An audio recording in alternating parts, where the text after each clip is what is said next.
I'm on the wrong thing. Anyways, y'all, this is what I'll be talking about. I be into doing so much stuff, y'all. So let's get right into it. Like the sound of it.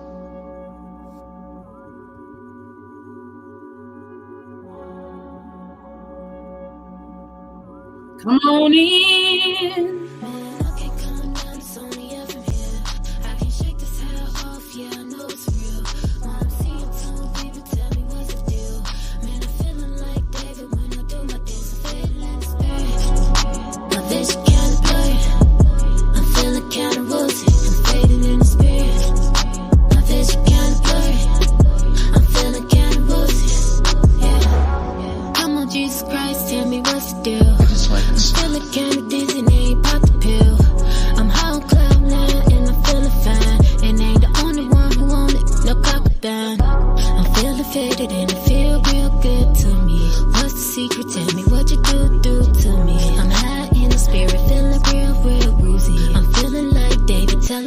I'm high though, off that Christ though, going psycho. I run around doing cartwheels like a hypo. You feeling me? Don't be killing me. You're illing me. Demons on my back, yeah, they be drilling me. I tell you 3 times like a trilogy.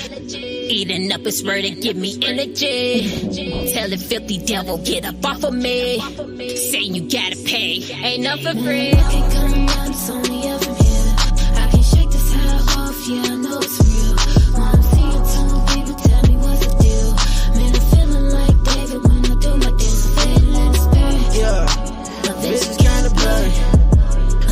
Kinda woozy, I'm fading in the spirit. Yeah, my vision's kinda blurry. I'm feeling kinda woozy. Yeah. In between under top spot is up for grabs, bro. I just like the sound. Midwest native, so I never lack. Got my numbers up like Chicago be doing with the tax, though. Hype it, I ain't smoking on the wax, yeah. Man, I can't deny it, got a sober mind, yeah. Fire in my eyes, different kind of high. Mask off, Mick Foley, I'm a Russell with the trophies. Low-key Kobe, wave emojis till I get a flutter rolling, yeah. All of my homies they flex, yeah. I'm still when I throw up the set, and then they invested a check and I came out of prayer, you see the effects. Educated and intelligent, baby, I'm celibate, can't get ahead of it. Homie, it's evident, I got the evidence with different presidents, up the veterans. You see all the demons had him up against. Jesus came to my defense. Highly favored, they don't need to choose me. Nah, make them sway with the vibes, that's a movement. I can't come down, it's only up from here. I can't shake this high off, yeah, I know it's real. When I'm seeing tone, people tell me what's the deal. Man, I'm feeling like David when I do my dance. I'm fading in the spirit. My vision kinda blurry. I'm feeling kinda woozy. I'm fading in the spirit. My vision kinda blurry. I'm feeling kinda woozy.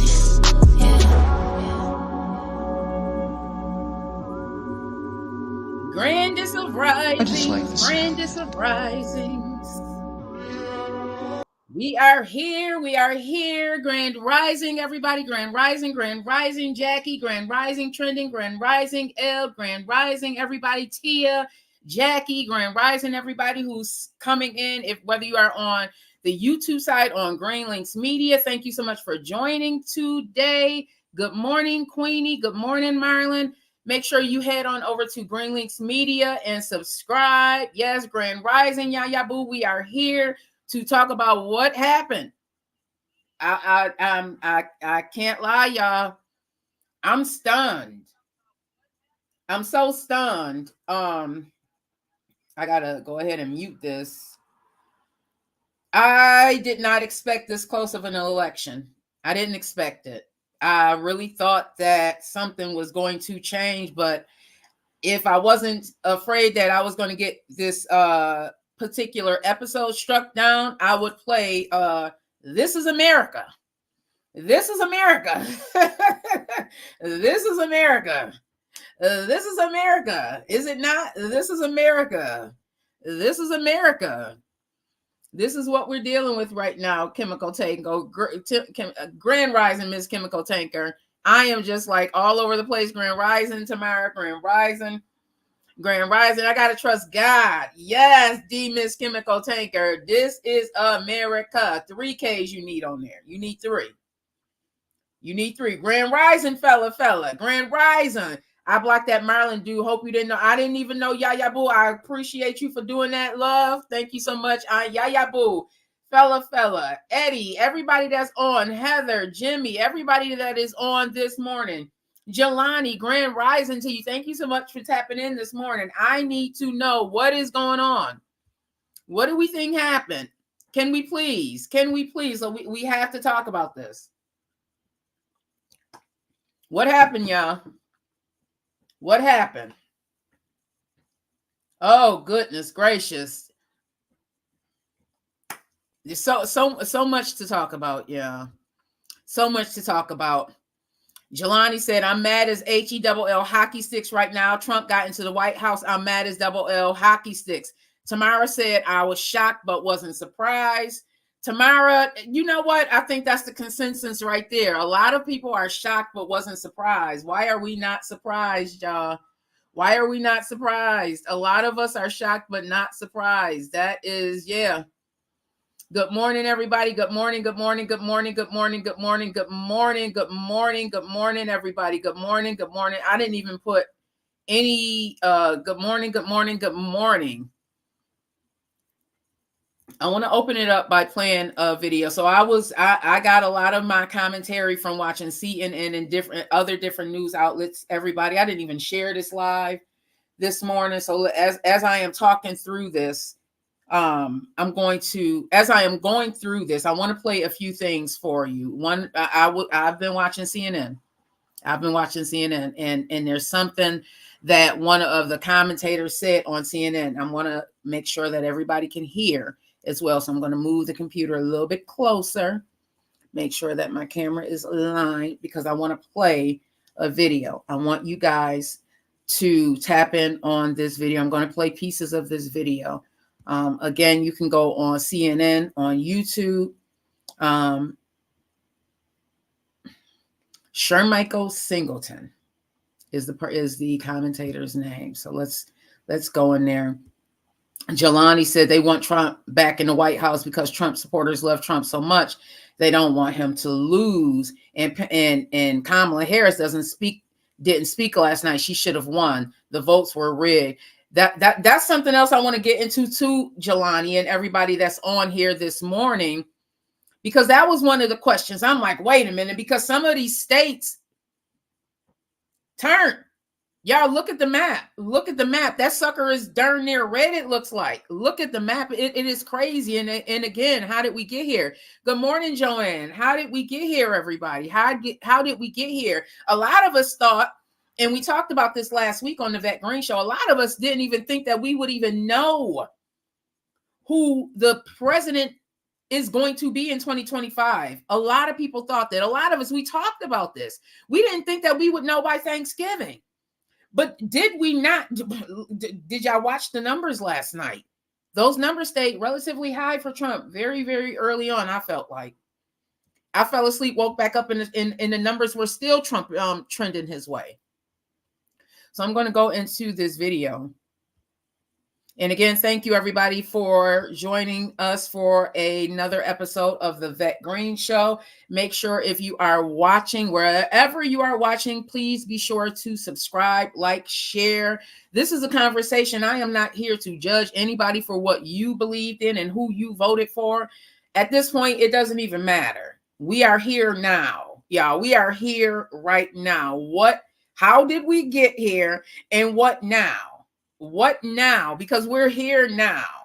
And I'd like to talk to you all about how you thought we got here. How do you think we got here? Jelani, how do you think we got here? Joanne, how do you think we got here? Kimberly, how do you all think we got here? How did we get here, everybody? Hey, Bama Country fam. Hey, everybody.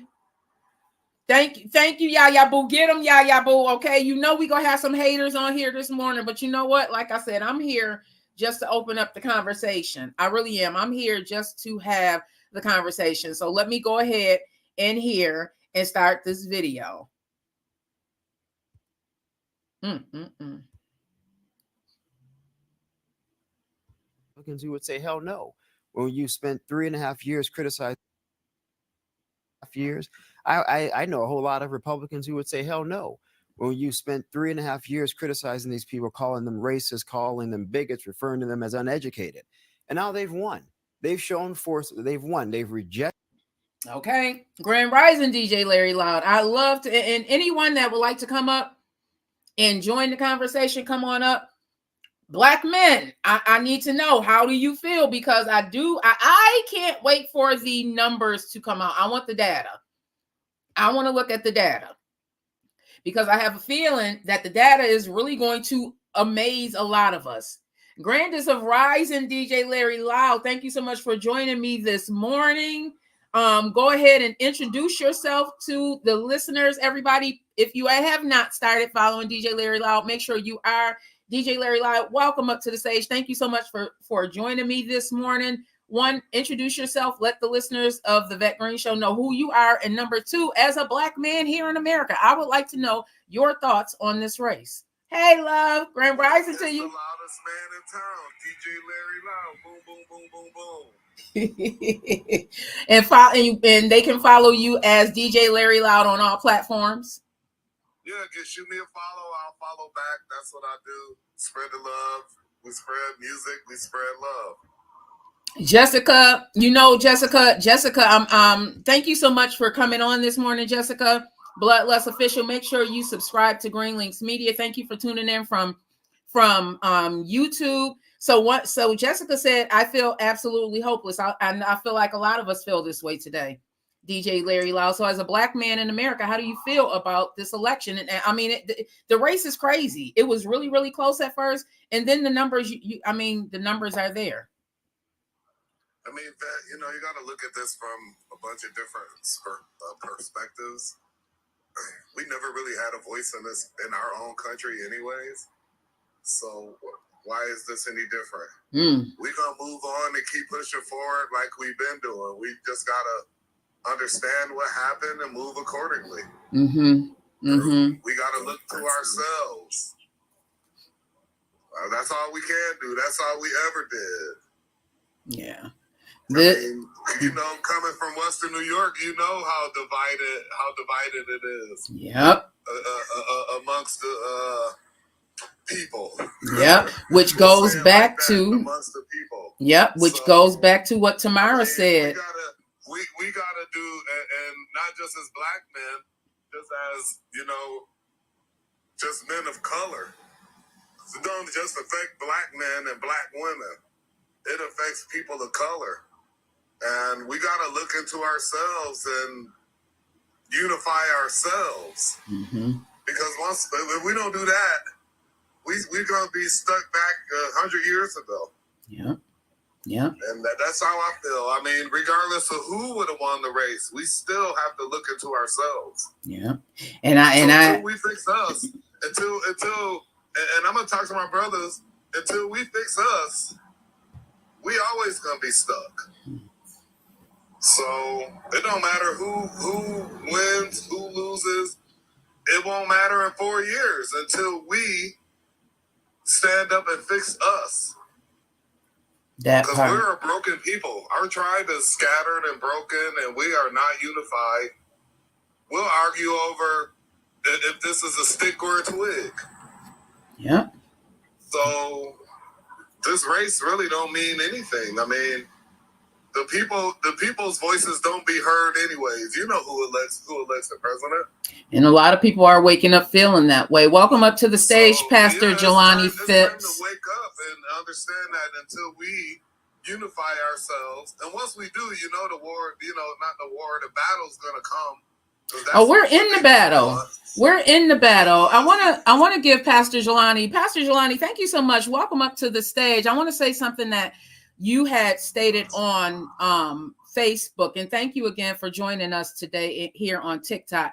So Pastor Jelani said, because Trump had more supporters than Kamala Harris did. Harris had a chance to win last night, but had more votes because Trump wants to get back in the White House. He keeps saying, make America great again. America is not great again. In a White House, the House of Representatives needs more votes than Trump. So Pastor Jelani, thank you so much for coming up to the stage this morning. Introduce yourself and let us know, go ahead and elaborate on your thoughts on this election, because I'm going back to Tamara because I think this is going to be the general consensus. This really just sums us up. I was shocked but wasn't surprised. I was shocked, but I'm not surprised. So, my name is Patrick Lonnie. Like I said on Facebook, Trump should never won because he got more supporters than anybody. And the vote was rigged. Like I said, vote was rigged. Kevin Harris had a chance to win everything, but the House of Representatives have more votes for Trump than Pamela. You need 52 or 182 to have more votes than anybody else. Trump should never back in the White House. Trump should never went back in the White House to this day. Yep. Had a change. And to have somebody have more support than Buffalo in different cities. Trump had like mad support. Mad support because Trump thinks he's not going to jail. Mm-hmm. Trump, he's not going to jail. And do you think he's going to go to jail like any person? What he did, he gotta go to jail. What he did. And that too, Pastor Jelani, that also I need to know, because I know so many people who have been wrongly stopped from getting a real way of living, being able to for real be able to take care of themselves because they have a felony. So now, y'all, I need all of the people that I know and all of the people that everybody on here know that has that big F that's been holding you back for a very long time. Some people 20, 30 years ago have that big F and you can't get a job. How is our president? 34 felony counts convicted. How? So that means everybody that has a felony, you need to go back and reapply for that job. You need to go back and reapply for that job. I'm on that big F list. See? I'm running for mayor. I'm going to run for governor of Montana. Listen, all I gotta say is, if Trump for real. If Trump want to help, you better help Diddy, bro. That's all I gotta say. If you want to help Diddy, better help Diddy, bro. Because somebody said, why save Diddy, bro? You're not gonna save Diddy. He don't save nobody. He don't save nobody. He don't care about black people. About none of us. Do he care about anybody is the question. None of us right now. He care about the white scenario. Trump should never been back selected in the White House last night. Kamala Harris had a chance to win. And have more votes. If she had more votes than Trump, she would be in the White House right now, to this day. To this day right now, Trump should never step in the White House. Now, what and with him being put back in the White House, what does that say about what does America really look like? Again, are we really surprised? Last year, it went back downhill since last year. When Trump was in the White House, all hell break loose. All hell break loose. I'm telling you, all hell break loose. You had people busting windows out of everything last year when Trump was in the White House. Listen, if Obama was still here, if I was still president, we would say Obama in the White House right now. We would say the first black president in the White House. As a person of color, I'm asking everybody. I'm asking people of color. I'm asking women. Are you afraid right now? Are you afraid right now with him being back in the president in office? Hell yeah, that's facts. For Yeah. real. And at the end of the day, I told a lot of people in my community, they said that if Trump stepped foot in Buffalo, they're gonna hurt him. They're gonna hurt him. I'm telling you right now, he should never. The reason why he won that election last night because he's not trying to not go to jail. Some people are saying they feel safer. And I know one of the issues, and DJ Larry Loud, I like your take on this. One of the issues or challenges, a lot of people saying, I want to open it back up to black men, was one of the questions that I asked a couple of weeks ago, is it a masculinity thing? Because right now the rhetoric is that black men and women are so against each other. Is that do you think that's one of the challenges also, DJ Larry Loud, is because one was a black woman? I'm trying to tell you that it's just we are divided as a people. Mm-hmm. And until we unify as a people, I mean, we washed right now. We've been washed for years. And until we come together as a people and unify ourselves, we're never going to move ahead. We haven't moved ahead in 100 years, but Yeah. you think about how Over that. our grandparents and great grandparents was. I know that a lot of people, especially when you get up in our age, I remember our great grandparents. They had unity in the family. Fight. And, you know, we got that saying, once grandma gone, the grandma was the glue. Well, it's up to us to become the glue again. And until we do that, we can forget about it. I mean, it's sad, and it's a sad truth, but until we come together as a people and start learning how to love on one another, it don't matter who the president is. Yeah. It doesn't matter who the president is. And you got to look at the makeup of this country, the political makeup of it, the governmental makeup of it. They've never been for us. They never will be for us until we are for us. Yes, I agree. And we can argue all day, just like we're arguing right now over Trump or Kamala, until we learn to come together as a people and move as a single unit. We can forget about it. And we divided at church. We're divided in our neighborhoods. Why is violence so high in our neighborhoods? We're divided in our families until we learn to come together. Because, I mean, when do we come together? For a funeral? Right. Those are new family reunions? Yep. Or we come together for a family reunion. We don't even have Sunday dinners no more. One of the questions that's on TikTok is, what do I tell my son? That's a valid question. What do I tell my son and daughter? What do I tell my kids? For them to stick together and unify and bring it back together, and then until then, we don't have no power.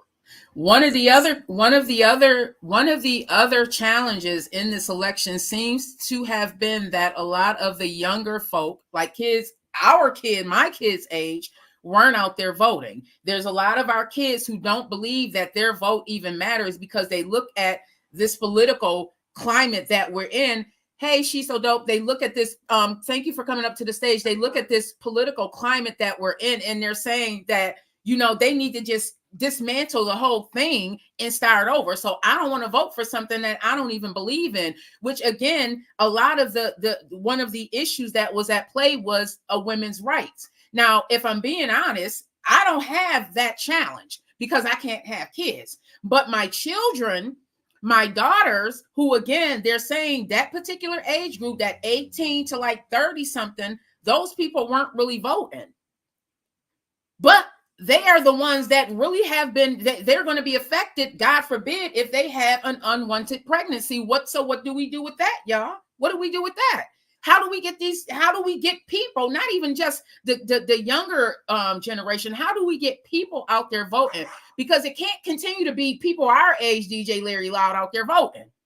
Like we need help out here. We can't just be the only ones out here voting because we know what it looks like. And we also are exercising our right to do something that many of our ancestors died to make sure that we had the right to do, but we still aren't doing it. So this is just like a whole conundrum for me. I can't wrap my mind around all of this stuff because people really actually lost their lives for us to have this right.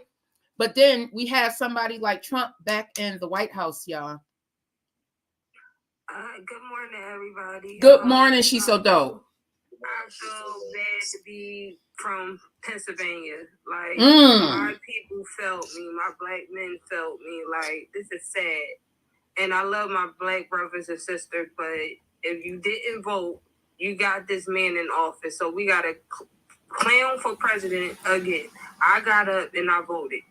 Yeah. And I really wanted a woman for president, but it seems my brothers didn't want a woman.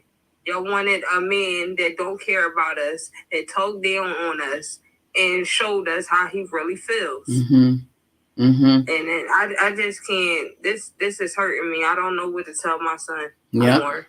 Like I said, until we start learning how to love each other It don't matter who the president is. Yeah, I know what the topic is, Vet. But you're so right, DJ Larry Loud. The topic is deeper than what the topic is. Because we've been relying on people to help us so long.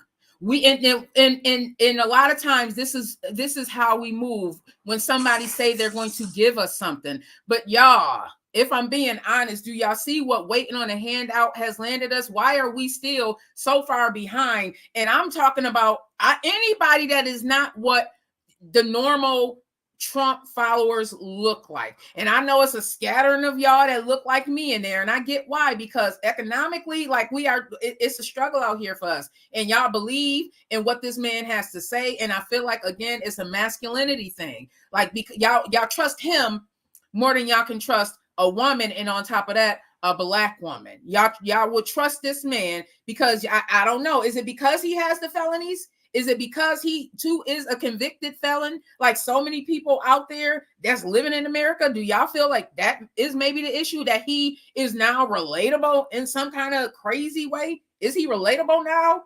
Nope, just educated, L said. Always with the race, T-Bear said. Let me throw this out there. Mm-hmm. So if you take the dollar amount that our people spend on consumerism, we make enough.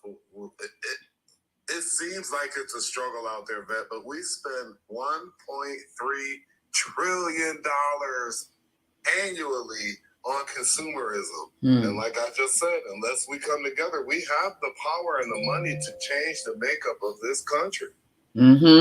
But until we come together and realize that and stop buying frivolous things and start investing our money appropriately, we cannot change the makeup of this country. Ooh. And I don't normally talk about these things because if you go and you go follow DJ Larry Loud, shameless plug, you will listen to my radio show and you'll understand what it is that I speak about. I don't speak about politics normally because do I care about politics? Of course, but I care more about my people unifying and coming together. And until we all stop trying to be rappers and stop trying to be singers, and let's be lawyers and doctors and these high-level professions, which we have the intelligence to do, because we make things, not break things. Right? So until we come together and take our $1.3 trillion out of the economy and circulate it amongst ourselves, then we can begin to change what the makeup of the country looks like. Yeah. Whether who the president is, because you see where they go. You see where they go when they need votes. We're going to get into that also. They don't go to the suburbs. They don't go into they come into our neighborhoods when they need votes because they know that we have financial power, but we don't know that we have financial power. We've been told for so long, and I'm going to play a little bit more of this video because I thought that what he said really it's worth the conversation. Everybody, it's really worth the conversation. So let me play some more of this video. Rejected the elitism that comes out of Washington D.C. They rejected the elitism that has come from Republican establishment, and they've made it clear we want to go in a different direction. And I don't know why we keep ignoring this reality. Donald Trump won again by a very sizable margin for a reason, Casey. And I think to minimize the concerns that people continue to say they have about our party establishment, Jeff, about the Democratic Party establishment is not going to change things. What propelled this man to the White House in 2016 is still there. It is still there. And I think it's incumbent upon the leaders in both parties to figure out what they need to do to serve those grievances. I think That part. I think it is. I think both parties, because y'all remember the Republican Party split.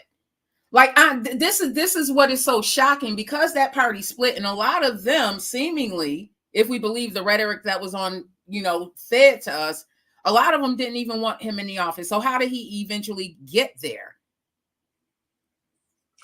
It's a scam, Vet. It's and that too. If it is rigged, and possibly it's a scam. We're being scammed again.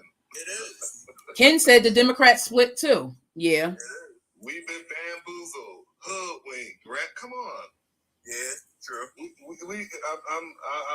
bet you Pastor agree until we come together and pull our dollars together, because that's what they want is our money. Mm-hmm.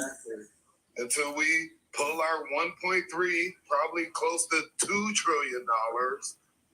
Good morning to all of y'all. Good morning, Kano. Thank you. Welcome up to the stage. I'd like your take on what happened, what we are now. This is our reality right now, Kano. So what are your thoughts on this?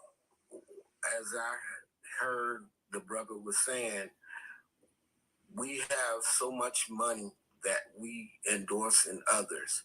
We go into the grocery stores, we go into the retail stores, we spend on these fine things that just to make ourselves look good. But when are we gonna start endorsing in ourselves? When are we gonna start building our community like it was supposed to be built? We cannot even stand together. Our neighbors, we're gonna fight with our neighbors. You know, we'd rather go support somebody else. Now it's sad and a shame that we have what you call another fixed election. This has all been in years and years to come. Remember, in the beginning, they asked him, this is supposed to have been a host. Oh, do you want to run for president? Ha, ha, ha, ha, ha. It was a laugh. Then again, here he go, running for election. Way back in 2000, what was it, 2021? Then again, how can you have a person that's been convicted, that's been stole millions and millions of dollars, and then been on trial, and then he's a convicted felon, turn around and become a president again? This is all what you call a fix. So right now I'm going to share my screen, everyone. If you are on Green Links Media, you can see it. I just want you all to see this map of what it looks like as far as voting and what I mean. This, I want you all to look at this. Like, the red represents the voting for Trump. 277. I mean, what do we say?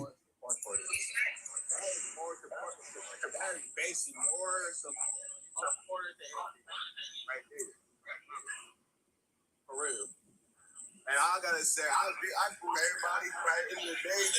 You gotta see the more part of the view, man. Trump had most of the support. He had all the support, the Trump supporters in different cities for him to back the White House because they love Trump. They love Trump. They root for Trump. They root for Trump. But Trump should have a comeback in that debate before the election when he came. He didn't want to say nothing in the debate. Harry said everything. He lied on Harry Harris in the debate. He lied on her. Everything was a lie. He lied on her. He lied on her. You know what? A black woman in the White House. That's what it is. It's true. I think it goes a little deeper than that. I think that the person, the average person in America felt like they had more buying power, more money during the Republican administration versus this last Democratic administration. They watch prices go up. They watch us finance 2 wars we weren't in. I think that was the main thing. I think that the sister didn't have a chance because of what the previous president, his policies and what he did. I think the people just wanted change on that fact right there alone. Is that you know, they literally watch Biden, and I'm not gonna, because like I said, I historically vote Republican. I don't agree with who the Republican is this time around or the time before, but I can tell you for a fact that me personally, my business did better 4 years ago. My job did better. My job closed down. That's why I'm not in Buffalo anymore. My job closed down, and I took my show on the road. But I think that's what the people were voting for. They weren't voting against Harris. They were voting against the Democratic policies of the last administration. Yeah. You said a lot there, and I even mentioned it the other day on the show. I did have more money in my pockets personally when Trump was in office, But for me, everybody, my peace was worth way more than having a few extra dollars in my pockets. It scares me that some people that stand with him are just so full of hate, and they've been hyped up to believe that they are superior to people and that they should continue to keep their foot on people's neck. I just don't get how you can say that you don't want that done to you, but you can turn around and continue to do this to other people. And it's not just Black and brown people, everybody. It's anybody who does not have more than X amount of dollars in their pocket. Like, you have to, this is really a war on the regular people. It's not just a war on Black and brown people. It's a war on everyday citizens. Yeah. Rich versus poor. Yes. And that's the part it seems like we don't get. I'm going to agree with Crystal, because the money that we saw during Trump's last administration was a trickle down from Obama. Mm-hmm. So, but the last administration literally ran this into the ground. All of them. Whatever trickle down that was coming could have still been coming, but they took that money, and you follow the money. Follow the money. I followed the money. Because, I go down rabbit holes. That's how I know that my ancestors are historically from this land. I mean, we all come from the motherland. See? But mine were here before the Pilgrims came. Mm-hmm. But follow the money. And they ran this thing into the ground. I mean, no way should a gallon of orange juice cost $7. $12 if you get the $12 if you want the name brand. Right. Okay. Eggs $5. They taxed us, the working class, who used to be the middle class. Now we're the working class. They taxed us to fund their agenda. And this is just until we have more than a two-party system, nothing's going to change, because nobody talked about that brother from Harvard that was running. Oh, you're talking about Dr. Cornel West. No one talked about Cornel. Hey, JD. Yep. You're talking about. Cornel didn't have no money. Yep. I mean, he got money compared to you and I, but he don't have money compared to the Republicans and the Democrats. Mm-hmm. The Republicans and the Dixiecrats. So, I mean, until we restructure this government, and actually, then it can't even be restructured until we come together as a people. And I'm not talking about just our darker melanated people. I'm about all melanated people. Yeah. Until we come together, we will see no change. One of the things that Trump talked about doing is dismantling the Department of Education. What are you all thinking about that? And yes, we can talk about women's rights as well, because that, everybody, although right now it is only, some states, because it's stateside, depending on the state that you're in, women's rights was a huge thing. You may not have access to some of your rights just as a freaking woman. And it shouldn't even be that. It's just as a human being. What are your thoughts? The Department of Education might be dismantled. Some people have children who are in school. What does that mean for your child? These are all valid questions, everybody. These are all valid questions. And I would, it's something that I would have been asking as a child, as a parent with kids in elementary school and in high school. So my nephew goes to a private school. My son goes to a public school. My son is being taught how to be a worker, and my nephew is taught how to be an owner. Yeah. So public school historically has never been good for us. If you go look up the word eugenics, you'll understand. Today's note. Our structure teaches us how to be the modern day slave. Mm-hmm. So, and I don't know about, being, because I looked into that part, and how it seems to me is he's giving and it's not even a Trump policy, it's more of a conservative policy.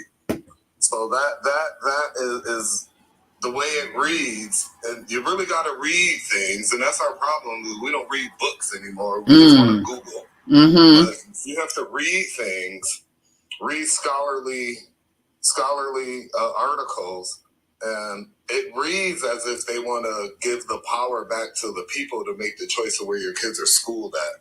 Because no way should I be living on the east side of Buffalo and shipped out to South Buffalo for school. Yeah, I never understood that. I never understood that. But my parents should have had a choice.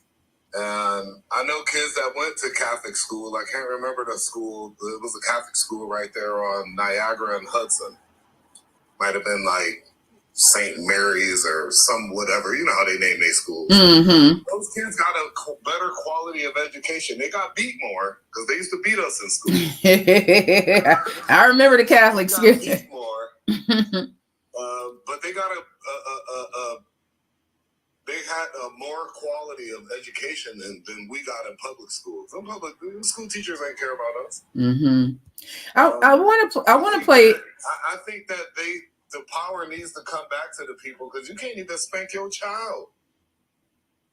You can't even spank your child. The government is so. I'm just really totally against big government. I don't think the government should have the right to tell you that you can't spank your son that's out there doing bad. I agree. I think it's gotten out of hand. They want to spank us in the street. Yep, I think it's definitely gotten out of hand.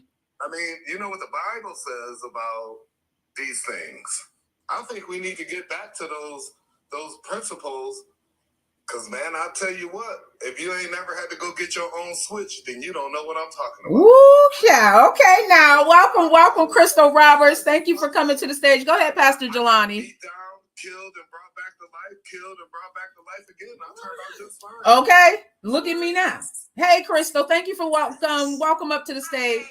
Hi, Ms. Green. Good morning. And gentlemen, and those in the chat, I just want to roll something back that I have put in a comment. And for what everybody is saying about the economy, because maybe 4 years ago when Trump was in office, yeah, we all had money in our pocket. The prices were okay, but all that came from Obama for 8 years that he had to fix that Bush did. Both Bush. He had to fix the economy. When he was leaving office, he gave Trump the economy. Then we got hit with the pandemic.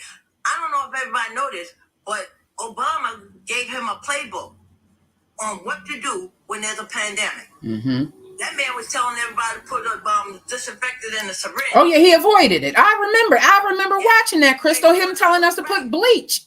Drink bleach. Exactly. And you want to know something? Because of his negligence on taking care of the pandemic, he ran around like a chicken with no head on the show. Okay? And Obama had a step-by-step that him and Biden put together, and the other Democrats in the Congress had put together, so that if we ever, because Obama had went through a pandemic and knew what to do when he was in the Senate. So he passed it over to Trump. Trump didn't do a damn thing for the economy. And Congress, with the stimulus check, Nancy Pelosi, Congress did this. Say it again. Wait a minute, Crystal Roberts. Say it again, because a lot of people think just because his name was on that check. Exactly. Congress, which is Nancy Pelosi was Speaker of the House. She pushed that job through when she saw what was going on. And black people were losing their businesses. Kids were being locked out of school. Okay? We couldn't go nowhere. Yep. And the reason why prices are up is because these people, because of the pandemic, it never went back down. Because the companies lost big time money.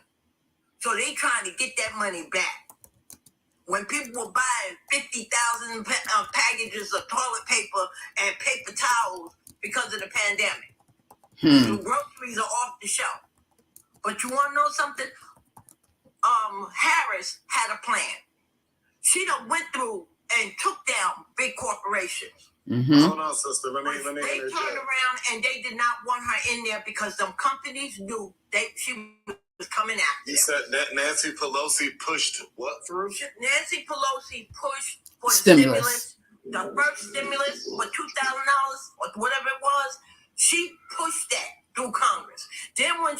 to do a second one, they stepped to President Trump and asked him, could he do another one? He said, well, y'all come up with a total. If she wanted another 2,000, he said, well, you do 1,400, I'll do 600. That was it. That was it. And he put his name on them damn checks, and nobody never put their name. The first check, did you see his name on there? I didn't get a check because I didn't qualify. I made too much money. They would just give me a dime. Mm-hmm. So. Let's talk about these tariffs, because a lot of people. So one of the other things that Trump is going to possibly do is impose these tariffs. And you want to know something? People don't realize we're the ones that get the sales tax, not the damn companies. That's where it's coming from. Yeah. And merchandise needs to be brought in. If you want a game from Japan or from Asia, wherever it's coming from, they got the retailer, the owner has to go to them and tell them, I need such and such amount. I'm gonna pay you for that. If he throws up the tariff, who's going to get hit with the sales tax? It's going to be us. And even the ones who make, because one of the challenges, everybody, and I don't think y'all realize this, if you are not making six figures right now, chances are you're struggling. You're struggling. So that means if you can't afford it now, you are definitely not going to be able to afford it in about 18 months. And you want to know something, DJ? I heard you lost your business. That hurts, because all black men need to have their business. That's their dream. My business is still running. My job, I used to be in prosthetics. Okay. I was a high level manager in a prosthetic company, and it was we just couldn't afford to stay in the business anymore because we were and now being taxed immensely.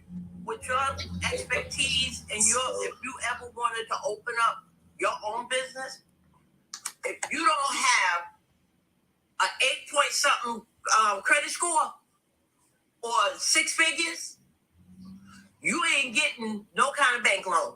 I want to go back to it exactly. So I have to disagree with you on that because DJ Larry Loud is traveling the country right now. We're in Denver today. We were in Texas a week ago. So okay, and you want to know something? You're 1 in a million. Because there's a lot of people. There's a lot of other people that aren't doing well. That's why I said he 1 in a million. I got my own business too. I got my own business. See, Pastor Jelani. So as business owners, also. You needed to get extra supplies, and you went to a bank to try to get a loan for extra stuff. Now you're not. It's going to be hard for you to get.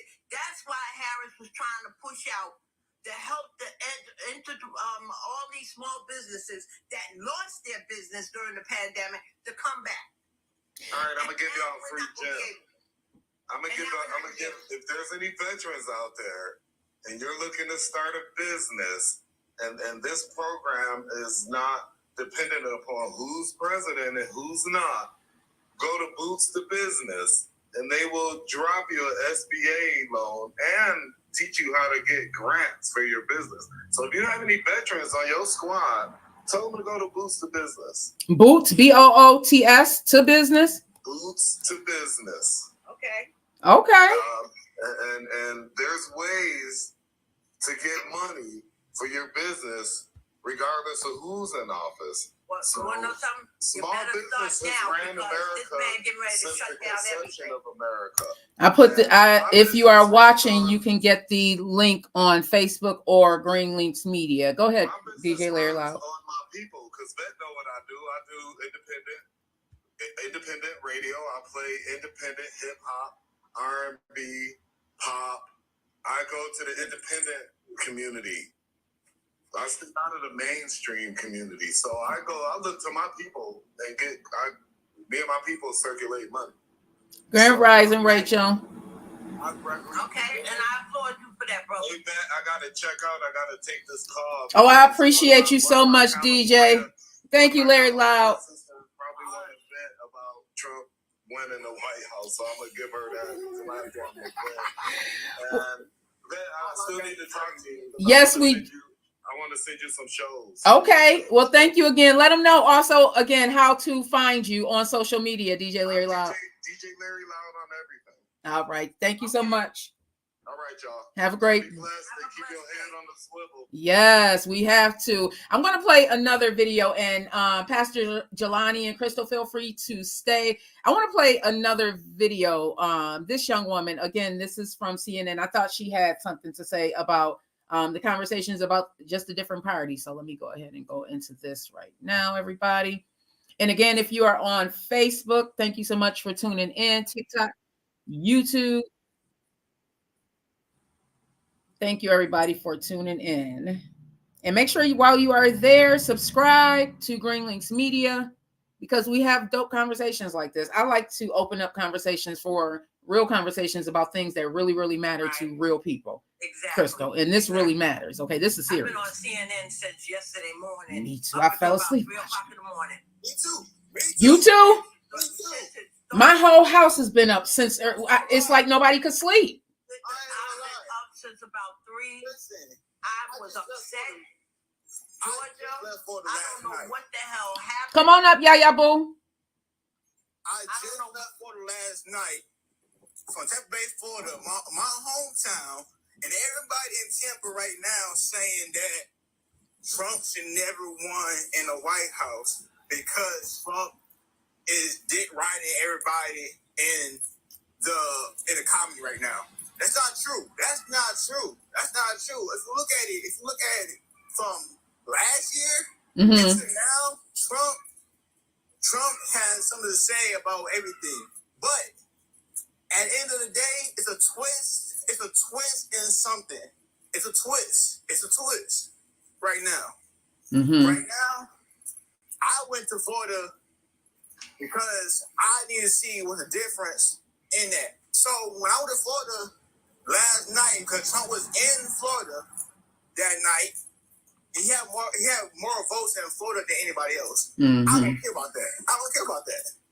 Who cares who won the election? But at the end of the day, it got to be blacks gotta get together and fight together. Period. But you want to know something? You know how he wound up getting all those Latinos? He went down, they voted early. When I first started voting back in the day, I'm 60 years old now. They had the other kind of machines, the big old gray machines, and you had the big giant red lever. You had to pull it from the left to the right, and you had to move the little knobs. Okay, that's back in the day. There was never no early voting. You voted on the day that it was election. You stood your ass on that line all goddamn day if you had to. Crystal, are you thinking that some of the people, because they are saying that too, that a lot of the Spanish vote, he got, especially down in Florida. Do you think had the comedians said that prior to that, they wouldn't maybe possibly have voted for Trump? They voted early for Trump. And then when that shit happened in New York at Madison Square Garden, they were on CNN. Oh, he talked about my island. He talked about my home. They asked him, well, did you vote already? You didn't vote yet, did you? Yeah, I did an early vote for Trump. Well, there you go. Yeah. Welcome up to the stage, Yaya Boo. Thank you for joining and moderating this morning. I just came up really, really quick to say this. This is to the chat. It doesn't matter. Y'all think we just against this person or against that person? Or what we stand for is what's right and our respect. That's just that. So, with that being said, I'm just saying, y'all can come in here. I mean, there's 112 people here. On the average day, it's about 15 to 20 of us. All of you people, I'm going to say it just like y'all would say to us. All of you people came in here just to troll. Hating. You can say what you want to say, have your opinion, but be respectful. Yes. But be respectful, because this comment right here, thank you our black brothers and sisters who left the plantation and voted for Trump. That was just ignorant. You don't have to say that. I'll let anybody up here. The moment I see a piece of disrespect, you will be muted and blocked. And Shut them down. See your screen going crazy because I'm muting and blocking like crazy. Everybody has their opinion, And whoever's in office only is going to do what they're going to do and what they are allowed to do. That's true. That's what it is. Thank you, Yaya Boo. Shut it down. Because this is just like we said. That's what be respectful. You can come up here and say what you want to say, but just know that my blocking finger it worked fast. Yeah, you have the right to your opinion, but be respectful, just like she said.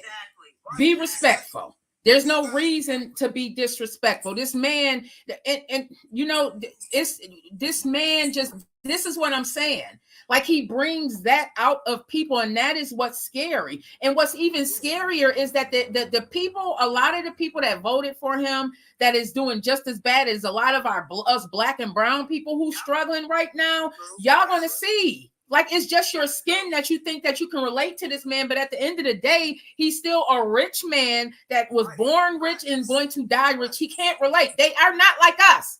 He's not like us. What did Trump do to y'all? What did Trump do to y'all? Hey, sis. To this day. He gave him a $600 check that he put on $2,000. That's what he did. He couldn't fix COVID. That was shit that he was supposed to fix. He didn't fix that. He took the blue book and threw it in the trash. And that's why we lost close to 1 million damn people of our relatives, of our mothers, our grandparents over COVID. And again, he did not relate. He was supposed to. Because if he would have shut it down when he found out, and it came back and bit him in the head when they got him on video. Because we didn't know what it was. He knew. And when he knew, he was talking on the phone. Don't let the media and the public know about it. Somebody was recording it there. They knew it. You're right.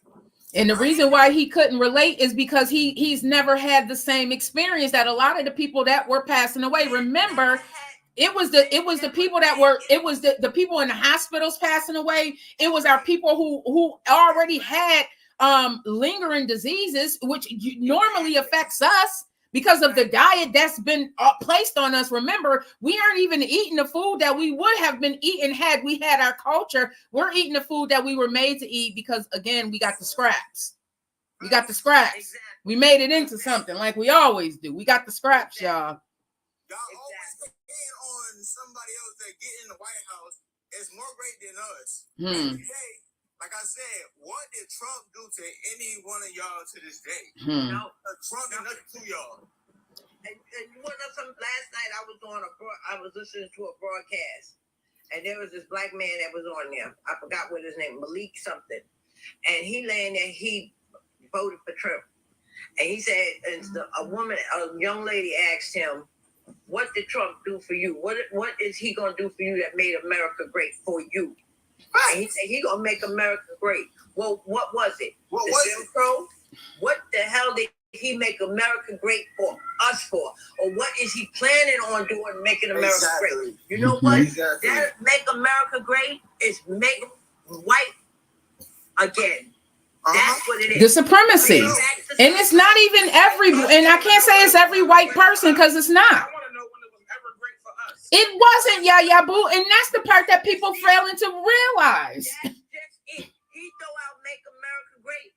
What is he gonna make America great for us? Because he hasn't and he won't. And that goes not just for African Americans. This is going for Latinos. This is going for Asians. This is going for, if you are not white with blonde hair, blue eyes, or sandy blonde hair, whatever, rich, and you don't have, you are not going to prosper for anything in the next 4 years because it's only going to go for you are not in the president range right now.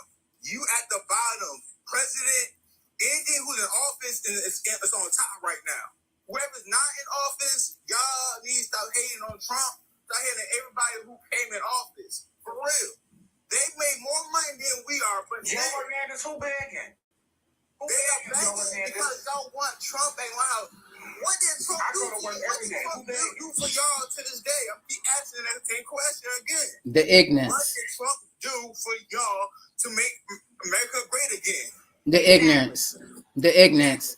And then so you know the rhetoric they're trying to say is that The Puerto Rican vote and the black vote is what got is what we're going to see got him into office. I can't wait to see the data.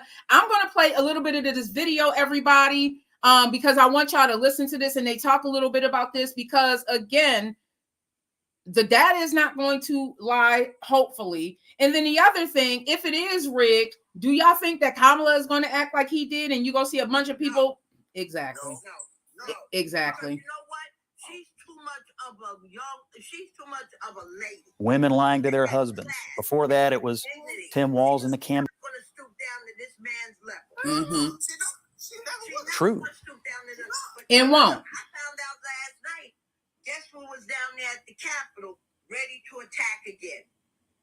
The same ones that attacked 4 years ago. Are you surprised though, Crystal? I fully expected that. I'm not surprised. And you want to know something? He already said he's going to pardon all of them. There were already videos on TikTok going around where he was talking about that there was going to be B-shed, everybody. Welcome up to the stage, Cindy 420. There were videos already out that where he was talking about that there was going to be B-shed. And is this going to be the last election that we have here in America? Because that's another thing that you can go on TikTok and you can see where he said that we aren't going to have to worry about electing a president again, y'all. Like, these are things that he said. Yep, go ahead, Cindy. Crystal, pause for a minute. Go ahead, Cindy. Thank you. Welcome up to the stage. Thank you for letting me join. Mm-hmm. I just want to say this. I am a 68-year-old white woman that was raised in the North, and I was not raised to understand what racism was. And I didn't raise my kids to be racist. And I am crying and screaming right along with you. I have 3 grandchildren that are mixed, and I love them dearly. I have a granddaughter that is bisexual. I love her. I fought and fought as hard as I could, and I'm going to cry. Cindy, I feel for you because it's hitting you everywhere. I am so angry what these people have done to this country. And the only thing that brings me peace is knowing that the people that voted him back in are going to suffer from Project 2025 right along with us. So Cindy, I thank you for even. Go ahead. When they start complaining, we can smile in their face and say, "You're getting what you deserve and what you voted for." Yep. Welcome up to the stage, TT. Now, Cindy said a lot. So you are so affected in so many ways, Cindy. You have biracial grandchildren. You have you did correct me if I'm wrong. Did you also say that you have a grandchild or a child that's in the LGBTQ? Yes. TT, tap in. What do you think? I mean, because I would be afraid as well. I am afraid as a Black woman in America with 3 grown children. Same here. I got 2. 6 grown children. I'm thinking about my girls. I got 6. I got 3 girls and 3 boys. I'm scared. I'm scared for my son. I don't have biological children, but 2 of my sisters passed away, and I got custody of their 2 daughters. One of which is completely disabled. I am terrified for her. Because she doesn't talk. So she can't tell if someone does something to her. Exactly. She can't defend herself if if one of these good old boys, as they call them, decide, oh, well, I'm going to snatch this little girl up and do what I please to her. You know, on top of that, TT, I don't know if she has medical assistance from. No, I live in Georgia. Oh, everything that my baby gets, I get it on my own with cash. I don't get food stamps or any of that. I pay for everything out of pocket. Are you surprised at Georgia? Georgia, so Georgia was one of those battleground states that actually, I mean, they. It was. Yes, ma'am. He got it. He got it. Mm-hmm. He got North Carolina. He got Georgia. And I think he got Pennsylvania. Pennsylvania also. I just, if you are watching from Greenleaf's Media, I put the map up a little while ago. The entire mid part of the country is primarily red. And I'm saddened, and it hurts because once again, America has failed women, not just black women. They have failed us all. All women. All Yeah. women. We have all been failed because all of our rights are going to be snatched away from us. We can't protect ourselves. We have no say-so. I'm sorry, because I'm about to start crying. We have no say-so over our bodies. We have no say-so over our children. And then he also said that it's okay. Police officers, go purge in the black neighborhood. That's what I'm scared about, my son. So I have a black husband. Okay, I have black brothers. Mm-hmm. That I have to fear for their lives. They can't even go to the corner store without somebody feeling like, oh, I'm a Trump supporter and I have the right to take your life. That's not fair. And we haven't even talked about immigration. We haven't even talked about immigration. I don't know about you all, but I've worked with people who came to this country and they were working, but in the last term they had to leave. They were working. So it wasn't what they say that where they have criminals. These were actually working people. That word, but guess what? The criminal ones are still here. And they're talking about send everybody back. Some of them people that they're trying to send back are working adults, are trying to do right. They're sending back the workers and the criminals. You know why? Because that's what the government wants. They want us to tear it down. Go ahead, Cindy. My question is, okay, I live in Southwest Kansas. I absolutely love I used to live in my Mexican. I absolutely love my Mexican workers. And I do not understand how so many Latinos voted for Trump. Early voting. Early voting. That's why he went down there to Florida. And I'm so disappointed in Florida. I'm so disappointed in Florida. I'm not surprised by Florida though, TT. I ain't either though. Let me tell you, I'm not either because Trump, I heard this morning, Trump had mad folks in Florida because somebody said something on Facebook that I didn't like. It said, oh, because Trump win because Trump will make everything different than he did last year. That's not true. That's not true. No, that's not true. Trump he said something about catching the dogs. I'm sorry to cut you off. Trump said out of his own mouth, I don't care about none of y'all. He said, I don't care about none of y'all. I just want y'all votes. And there's some truth in that. There's some truth in that. You can come back up. You can go ahead and drop me. I'm gonna go follow some of you people. I have a very maybe 96 people on my page. Okay, Cindy, I gave you a follow. We hear about every day. Yeah. Listen, I don't want to break the sisterhood that we have all come to have during this election and during our fight. I agree. Let's not give up on each other. That part. Amen. I love you like my family, and I'm gonna still fight for you. Thank you, Cindy. They feel real hurt on that one. Have a good day, Cindy. You have a good day, Cindy. As y'all females, to this day, we gotta stay together. Y'all gotta stay together and fight together and fight together. You have I'm so terrified for our black women. Black females don't want to fight right now. They don't. They don't want to stand together. They don't want to stick together, and that's what we need to learn how to do. We do. Welcome up to the stage, Miss Fearlessly. It's sad because Trump. I got a feeling that what happened in Georgia, that was through Russia. But where was it aimed at? The black community for them to vote. Yeah. And you know us black folk, you call bomb, we getting the fuck out of Dodge. Yeah. And I believe a lot of them did not come back. Because when I was watching CNN down in Georgia, they were asking them, they were pleading those that did not stay, that if they left because of the what do you call it, the bomb threat, to come back. That's why the judge turned around and gave them an extension until 8 o'clock. But a lot of them did not come back.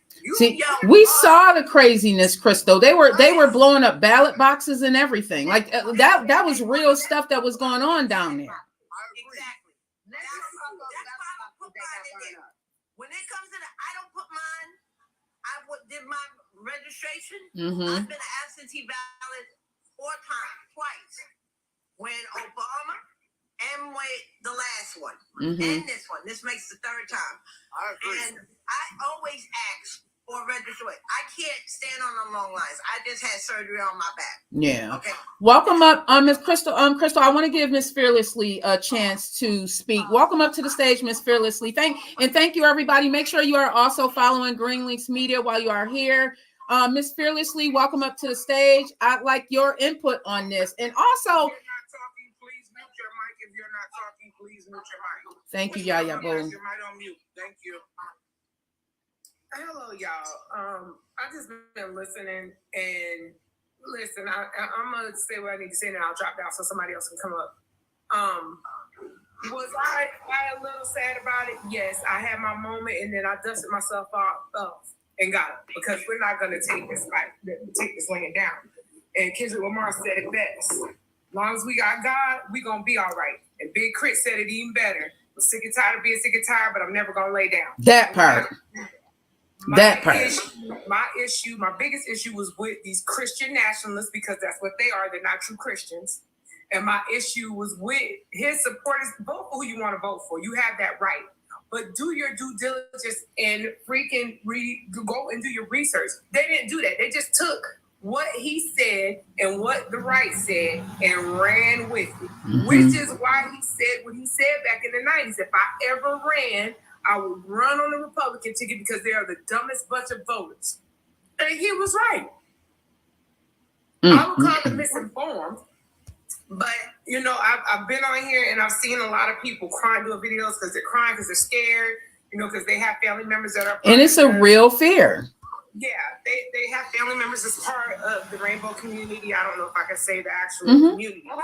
But, you know, I'm fearful because they sit up here and say they're patriotic. My husband and my father are veterans. I have family and friends that are veterans that are still active duty.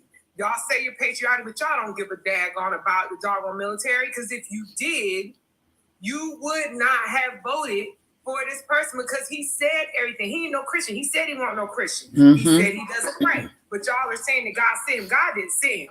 But what I will tell you is maybe he got elected because God said, I'm going to show y'all, since you didn't listen to me and I gave you all the red flags about how this man was, since you're not going to listen to me, I'm going to give them to you, but you're going to pay the consequences for what you did. Ooh. And trust me, it's going to come back to bite them. So y'all can laugh all you want to. Still, you can laugh all you want to. I see you over there smiling. You can smile and laugh all you want to. Go ahead, Sofrito. Go ahead. When he comes to your hug, I'll say go in your face.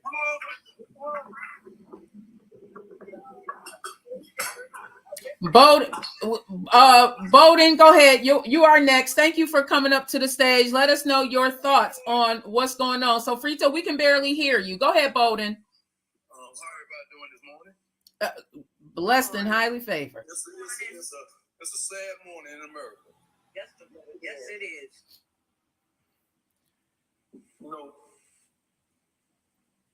this man on the campaign with 34 felonies. Convicted felonies. Not just felony, he convicted of them. And let one black man get one felony, we going to prison the rest of our lives. Yeah. You know, it's sad how this system going, man. It's real sad. This man stand up on the stage and tell him what he's gonna do. He's gonna be a dictator day one. He told us, Bowden. He told us. He said he's gonna do it day one. And you take it for a joke if you want to. He's going to do that. Because he want to be just like Putin. He want to run it. And it's so sad that our color voting for this man. Why do you think, Bowden, why do you think that is? Because that is what's being played out in the news media right now. And the data is going to come out. It may not be until 2025 that the data comes out. But I have a feeling that we are going to be shocked by the people who actually voted for him. I do. You dead on the nail. Why do you think that we seemingly, if what they are saying right now is correct, in Latin America in Black America, it has been consequential in getting him into the office. What do you think that says? What does that say about us? Do we not believe that we are worthy of having somebody serve us? Because that's what they're doing, everybody. They're supposed to serve us. The president actually supposed to work for us, not against us. But we continue to see what happens. Like, this man can't relate to something he's never experienced.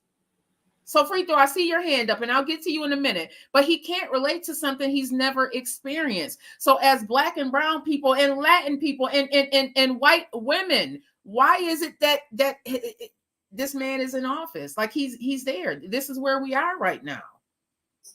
Yeah. But somebody said it earlier in the chat. I mean, in the comment.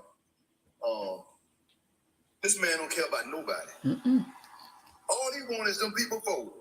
He told them on stage, I don't care. He won't even shake their hands. And he voted for this man. They got this man back in the White House, and see what he did last time. Yeah. It's just real sad. And I'm through, I'm just so broke. Well, I appreciate you, Bo, and I just want to thank you for coming up and sharing your opinion with us. And just so you know, you are not alone in this. My household has been up since some of us never even went to sleep. Like, some of us just never went to sleep. And I have sons and daughters. And this is a weird time for us right now, because this really says a lot about America. And I do believe a lot of it did have to do with the economy. People are out here afraid. People are out here truly afraid. ATL G-Shot, thank you so much for coming up to the stage. I want to give you a chance to speak. Go ahead and say what are your thoughts? 3 people down there. If you spoke already, could you drop? I'm going to drop out, and overall, y'all have a blessed day. You too. Ms. Green, my daughter just sent me the data. You can find it on CNN. CNN, that tells you what the percentage what they look like. Voting. Okay, thank you so much. Majority is white men, white women, Latinos, and others. Can I speak? Yep. Go ahead, ATL.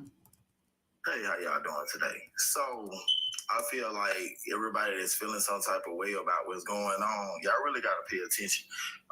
Kamala Harris is part of basically, dealing with the jail system, y'all. Y'all really don't get it. Now, y'all talking about women's rights and all this craziness. You're talking about because she was the DA. Listen, right? Listen, y'all women got all the rights. You see what I'm saying? Y'all talking about women's rights pertaining to an abortion? Y'all women choose to go get an abortion when you go to Walmart and get a Plan B. But ATL, you do understand that is the challenge. Is that particular right is about to be taken away from us. That's the challenge. Listen, have you read the Silver Plan? Have you really looked at the Silver Plan pertaining to the Black community, pertaining to the white community, just pertaining to all of us as colored people or whatever color you are? Have you looked at the Silver Plan? But what you just spoke about is a woman's right. There's no color to that. No. See, I'm speaking on everything in one because okay. You want to talk about women's rights. Y'all got all the rights. So I feel like that's delusional to even complain about that. Seriously, because nobody is taking a baby from you. Y'all do that to yourselves. Now right, which is our right. And that's the challenge, ATL. If you go out and you have sex with a guy unprotected that you ain't want to have no baby with, you blame that on yourself. If that guy wanted to get an abortion, that was his choice, my guy. Come on now. Now you talking about what that man gonna do for the United States? Be honest with yourself. Where has Joe Biden and Kamala Harris did in the last 4 years besides put us in debt? We get nothing. Y'all raised up $40 billion for some concerts. What is this, a clown show? What is this, a clown show? Or we really living life out here? Like, what's up? What's up? Because I'm an honest person. Like, what's up? ATL, can I ask you a question? What's up? May I speak, please? Did you vote? Baby, I vote for Jehovah God. How about that? Oh, ATL. Go ahead, Sofrito. Right. Take them down. Like, you up here talking and you not even voting. Go ahead, Sofrito. Go ahead. You've been... I wanted to just address a couple of things out. Like, it's funny how, like, some people come up here and talk about certain things like felonies. And it's like, but if it was a person of color that gets one felony, then all of a sudden what? But at the end of the day, I guess that person don't know that it was Donald Trump that passed the law to release felonies from prison. You know what I mean? And it was Donald Trump that passed that law. It was Donald Trump that did that, not anybody else. So I mean, I think it's funny how we talk about felonies and being in prison. The first thing he said last night when he was up on stage, you know what he said? He said, "We're going to get our troopers back home. You know what I mean? We're going to end all this war stuff." And so at the same time, he mocked the veterans. So for somebody to come up and say, talk about war, like that was the first thing he said. You know what I mean? And so at the end of the day, it's like I'm going to get probably a lot of hate from this. But to me, to vote for somebody that wants to keep our borders open and let immigrants come in and give them money. Listen, this is a woman of color. That wants to keep borders open. You know what I mean? But yet, that's you do realize that y'all are immigrants too, right? Hold on, wait. Listen, wait. We're going to give immigrants money, but we're not going to give people of color reparations. Come on now. So Frito, I want to put a pause there because if you have been following Greenleaf's Media, Vet Green, the Morning Show podcast, we have been talking about this exactly what you just said for over a year. And that is that right there, what Sofrito just said is one of the main reasons I feel that a lot of Black men voted for Trump because of what Sofrito is saying. Like this, we have to really look at wait a minute, hang on, Sofrito, hang on. No, I'm not saying that you're being disrespectful, Sofrito. What I'm saying is that what you said, a lot of people agree with. And I'm glad that you said that because a lot of people won't talk about that. But I know a lot of Black men who, because of, they feel as though, and it's not even Kamala, it's the Biden administration.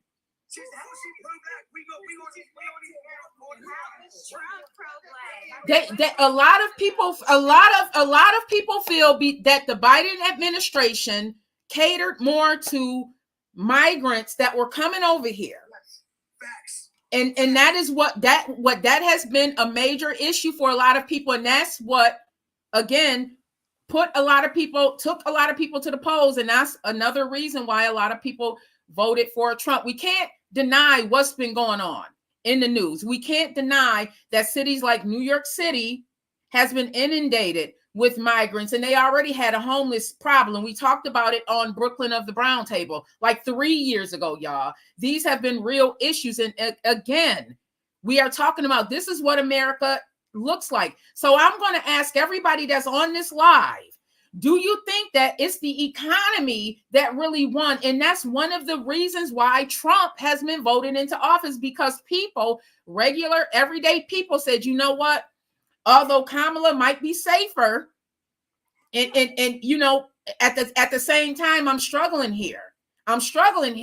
We talked about it the other day. I was watching a podcast, and these were white men talking about, well, I can't take care of my family and this, that, and the other. And I'm thinking to myself, as a Black woman in America, well, heck, y'all feet have been on our necks. This has been our lives for 400 years. Sofrito. Okay. Black and brown people, this has been our lives for 400 years, though. Sofrito. So now y'all see how we feel. Exactly. I don't necessarily know if it's right for me to say that, but I find that wrong. And at the end of the day, it's Trump this, is Trump that. We can have Trump, right? We have Trump, at least it's a 50-50, right? But if you have Harris, she already showed she's for the white side. You know what I'm saying? So at the end of the day, you have a 50-50 or you have a hell no. Hold on. Speak really quick. Wait a minute. What did you just say? Wait a minute. Hang on, everybody. Hang on. One moment. Wait a minute. Hang on. Thank you, Yaya. Boy, I just want to make sure everybody has a chance to speak. There are still good, I'm assuming that's people. Go ahead, and then we're going to go down to Sarah Smith and go ahead. There are still good people. Good morning. What the gentleman just said is absolutely correct. I'm a Black man. I live here in Charlotte, North Carolina. Thank you, as a Black man. I love you for that shit. Thank you. I'm a Black man. I live here in Charlotte, North Carolina.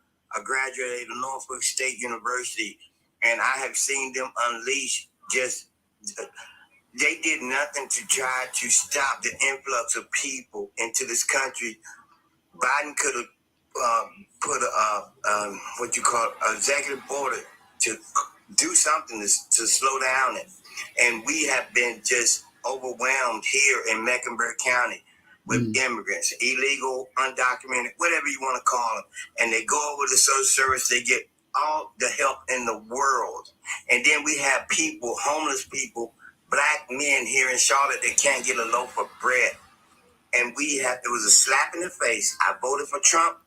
And the woman, first of all, she's an Indian. She's not, I don't know why people keep calling her black.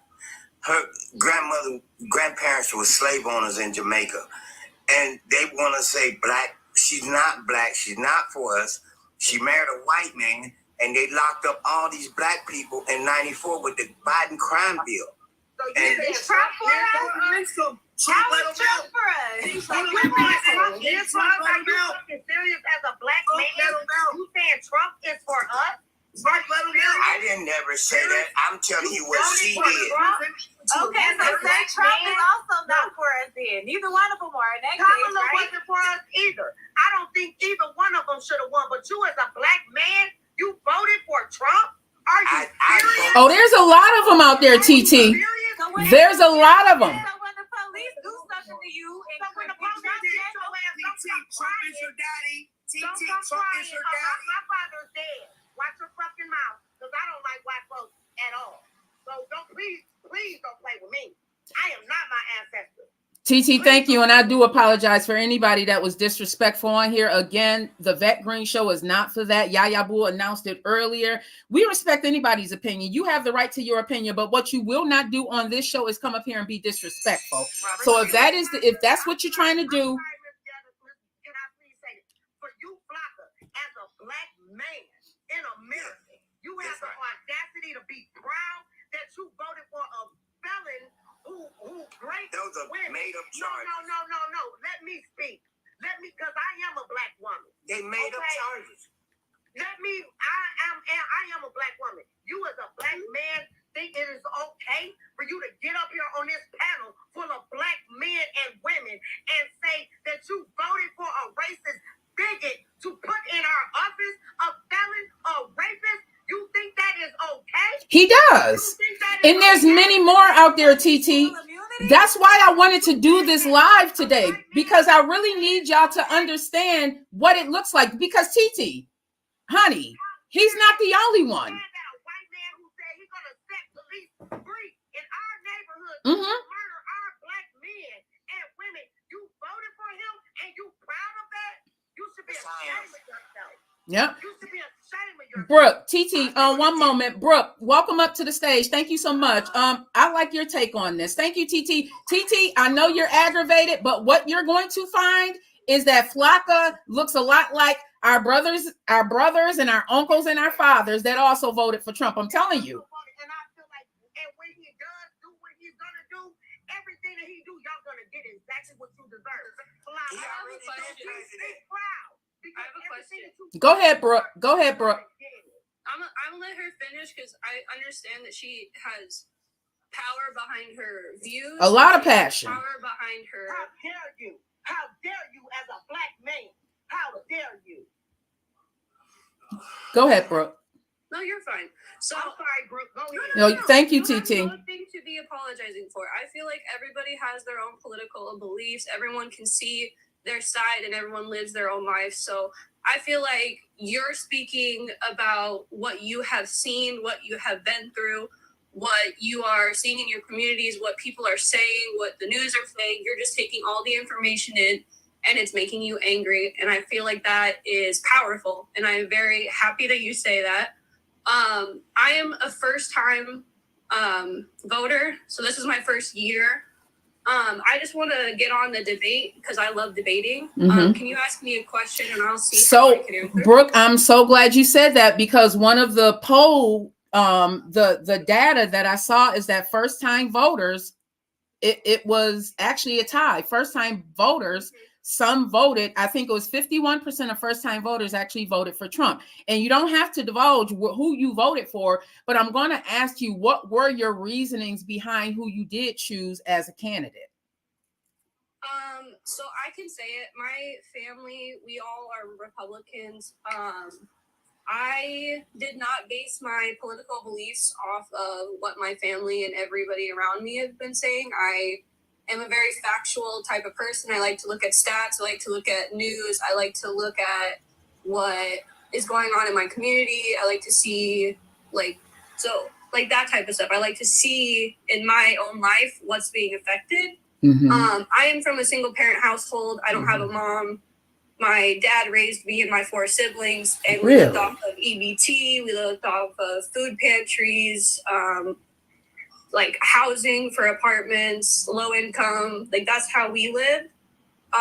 Now, Brooke, just to divulge, you are a white woman here in America, correct? Yes. Okay, I just want to, because we're also streaming to YouTube as well as Facebook, and I just want to give them an idea of who's speaking, because again, America is diverse, but also we have different facets of what America looks like, because a lot of times stereotypically it's been ingrained that only Black and brown people get social services, but you know personally that is not true. I don't believe that. I don't know why people say that. It's for everybody. It's for people that need it.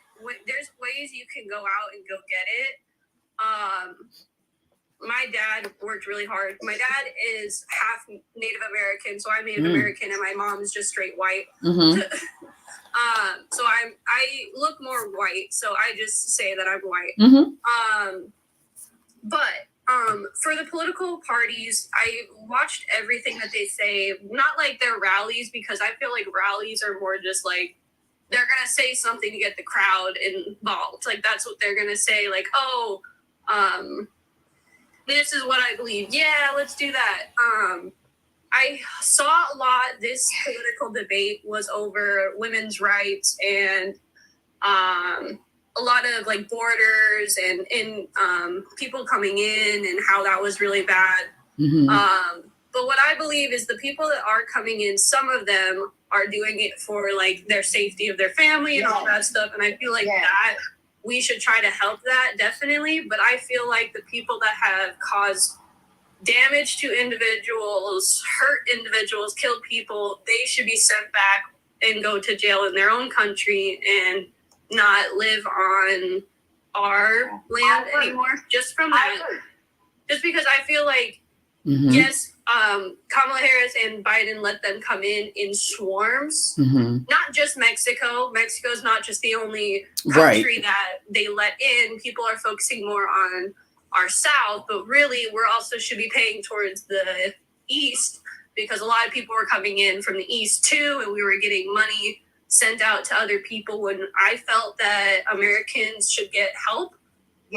Like food cuts happened, I think 2 years ago on EBT, how normal households with like 2 kids could get around $1,000 for groceries. That was cut down, which was really bad. My dad started getting a better job and they cut us off completely, which was, I thought was absolutely insane because we're on the lower class still. So I feel like that's insane. But if you could ask, sorry. I agree. Go ahead. Yeah. I feel like we should be more supporting the people that we have damaged in our own communities and our own country before we start reaching out and trying to help others. I feel like we should stop giving money to, I understand that they are in pain, like Ukraine was in pain, and then the Palestine or something like that, they're all in pain. And I understand that, but they have their own country, they pay their own bills. They can fix about their own people, and they can deal with their own war. When our people are literally living on the streets and it's about to become winter again, and it hurts me because I love my country. It hurts when I see our own communities just going down. Like people living on the streets begging for money, and it just makes me like so sad because I live on kind of like the lower end of I live in Iowa, so I live on the lower end of Iowa. And I've seen families go on the streets.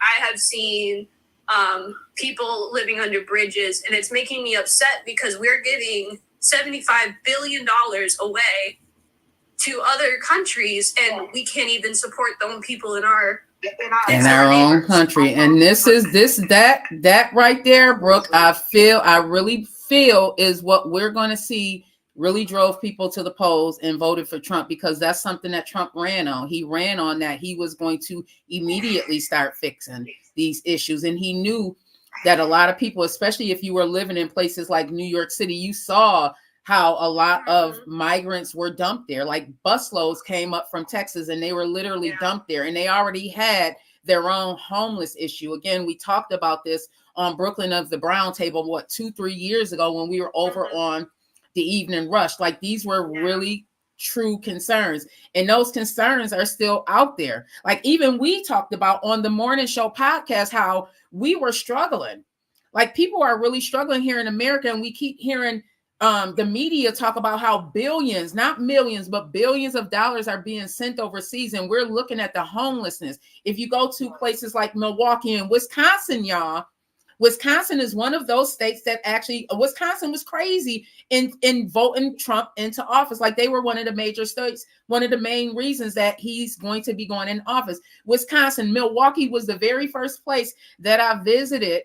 And I saw homelessness. They talk about Skid Row in California. If you go to Chicago, there's people right here living in America that's living in tents. Chicago is one of the coldest places I've ever been. I can't imagine being homeless in America in a place like Chicago, but it's happening. And that, again, is what I feel drove people to the polls and voted for Trump. We got a long question. I'm going to start to let y'all down. TT, Flocka, I'm going to start letting y'all down because there's some people up here who still haven't talked.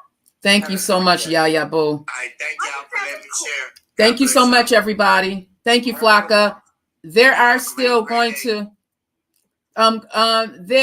if you're still there, go ahead and unmute your mic. I don't know if you're okay. Go ahead, Sarah. Good morning, everybody. Grand rising to you. Thank you so much for joining the Vet Green Show this morning. What are your thoughts? Yeah, well, Alabama's in the house for one thing. Okay, Alabama, big shout out. That's where my family from, Tuscaloosa.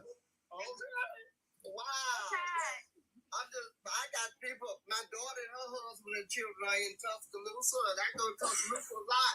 Okay. Small world. That's what happens when you run your mouth. See? So make sure, Sarah Smith, that you are following Green Links, because you might know you might run into some of my family down there.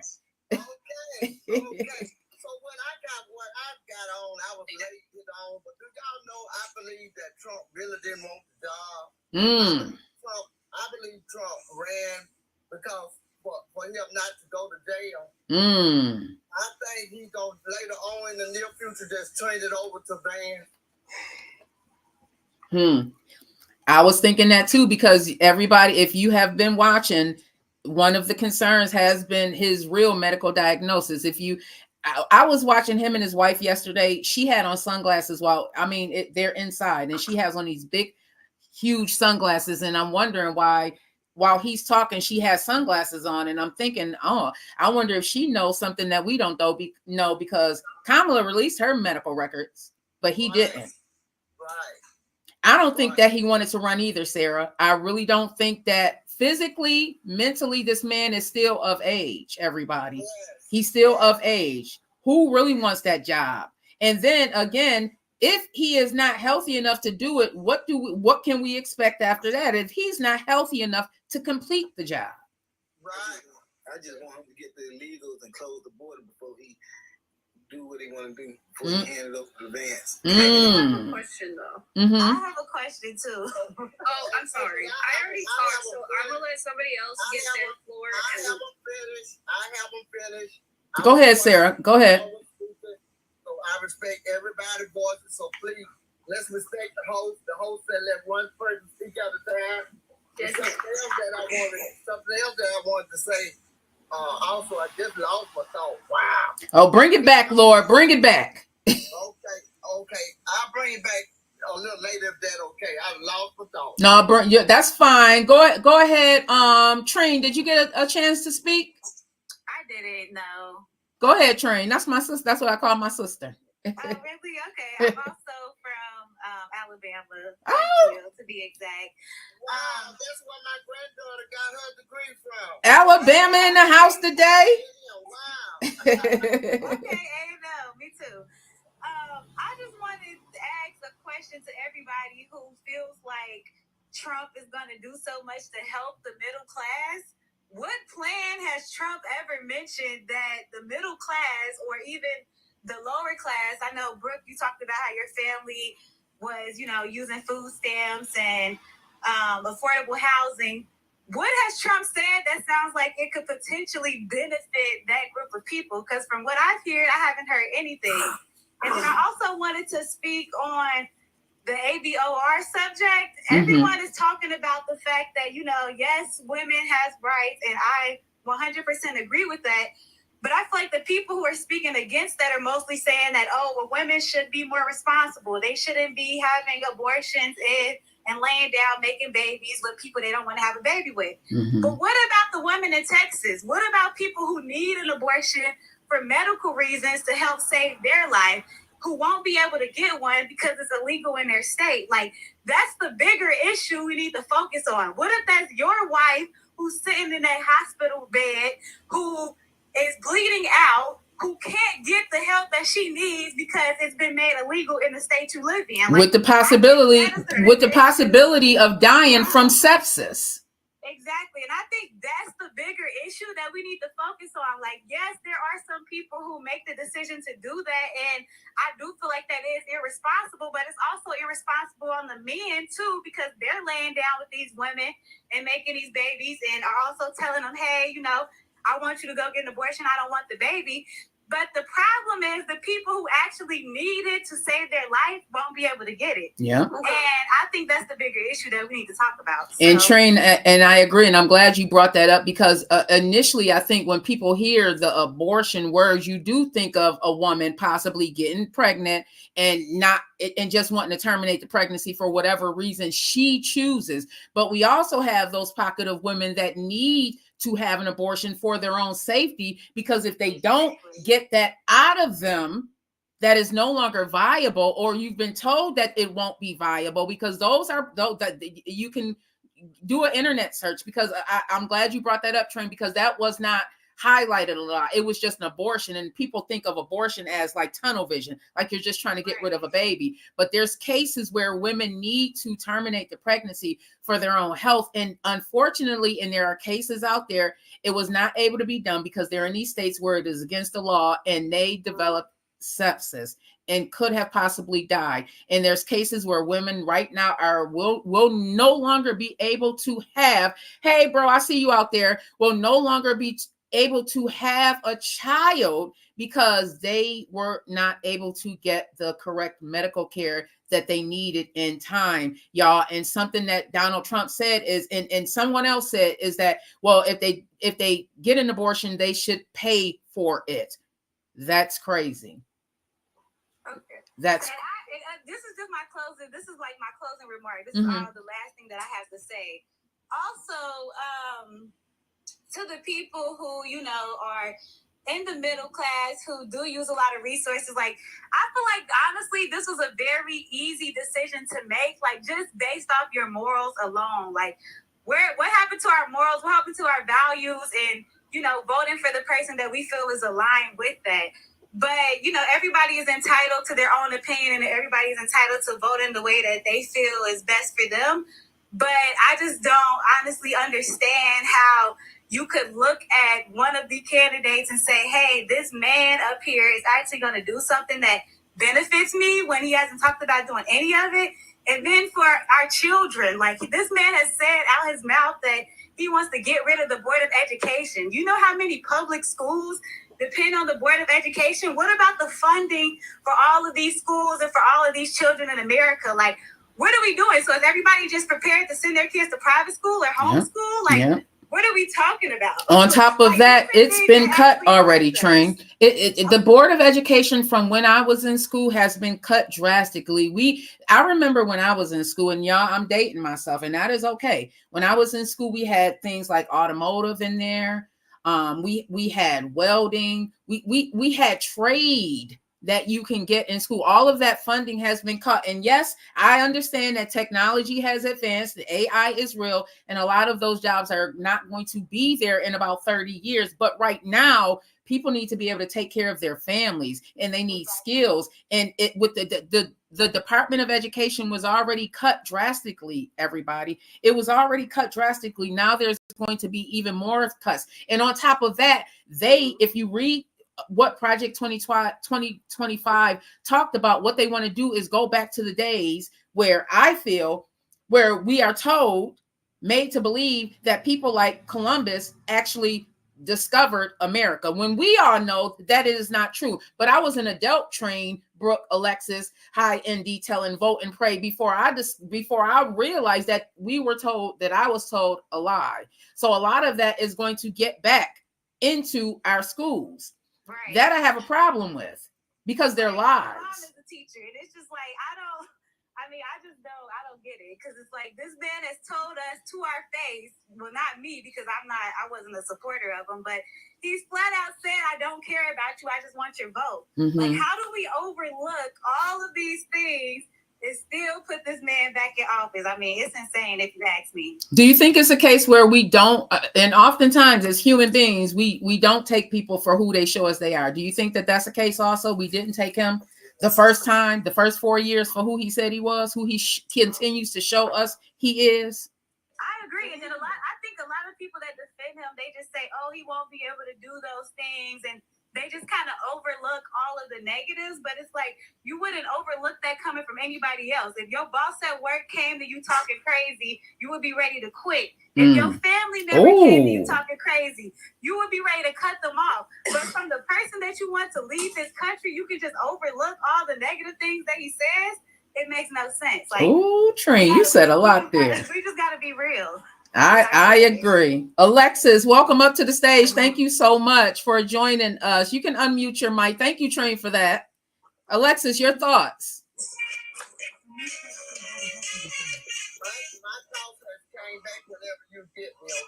Okay, Sarah, I'll come right back around to you. Thank you so much.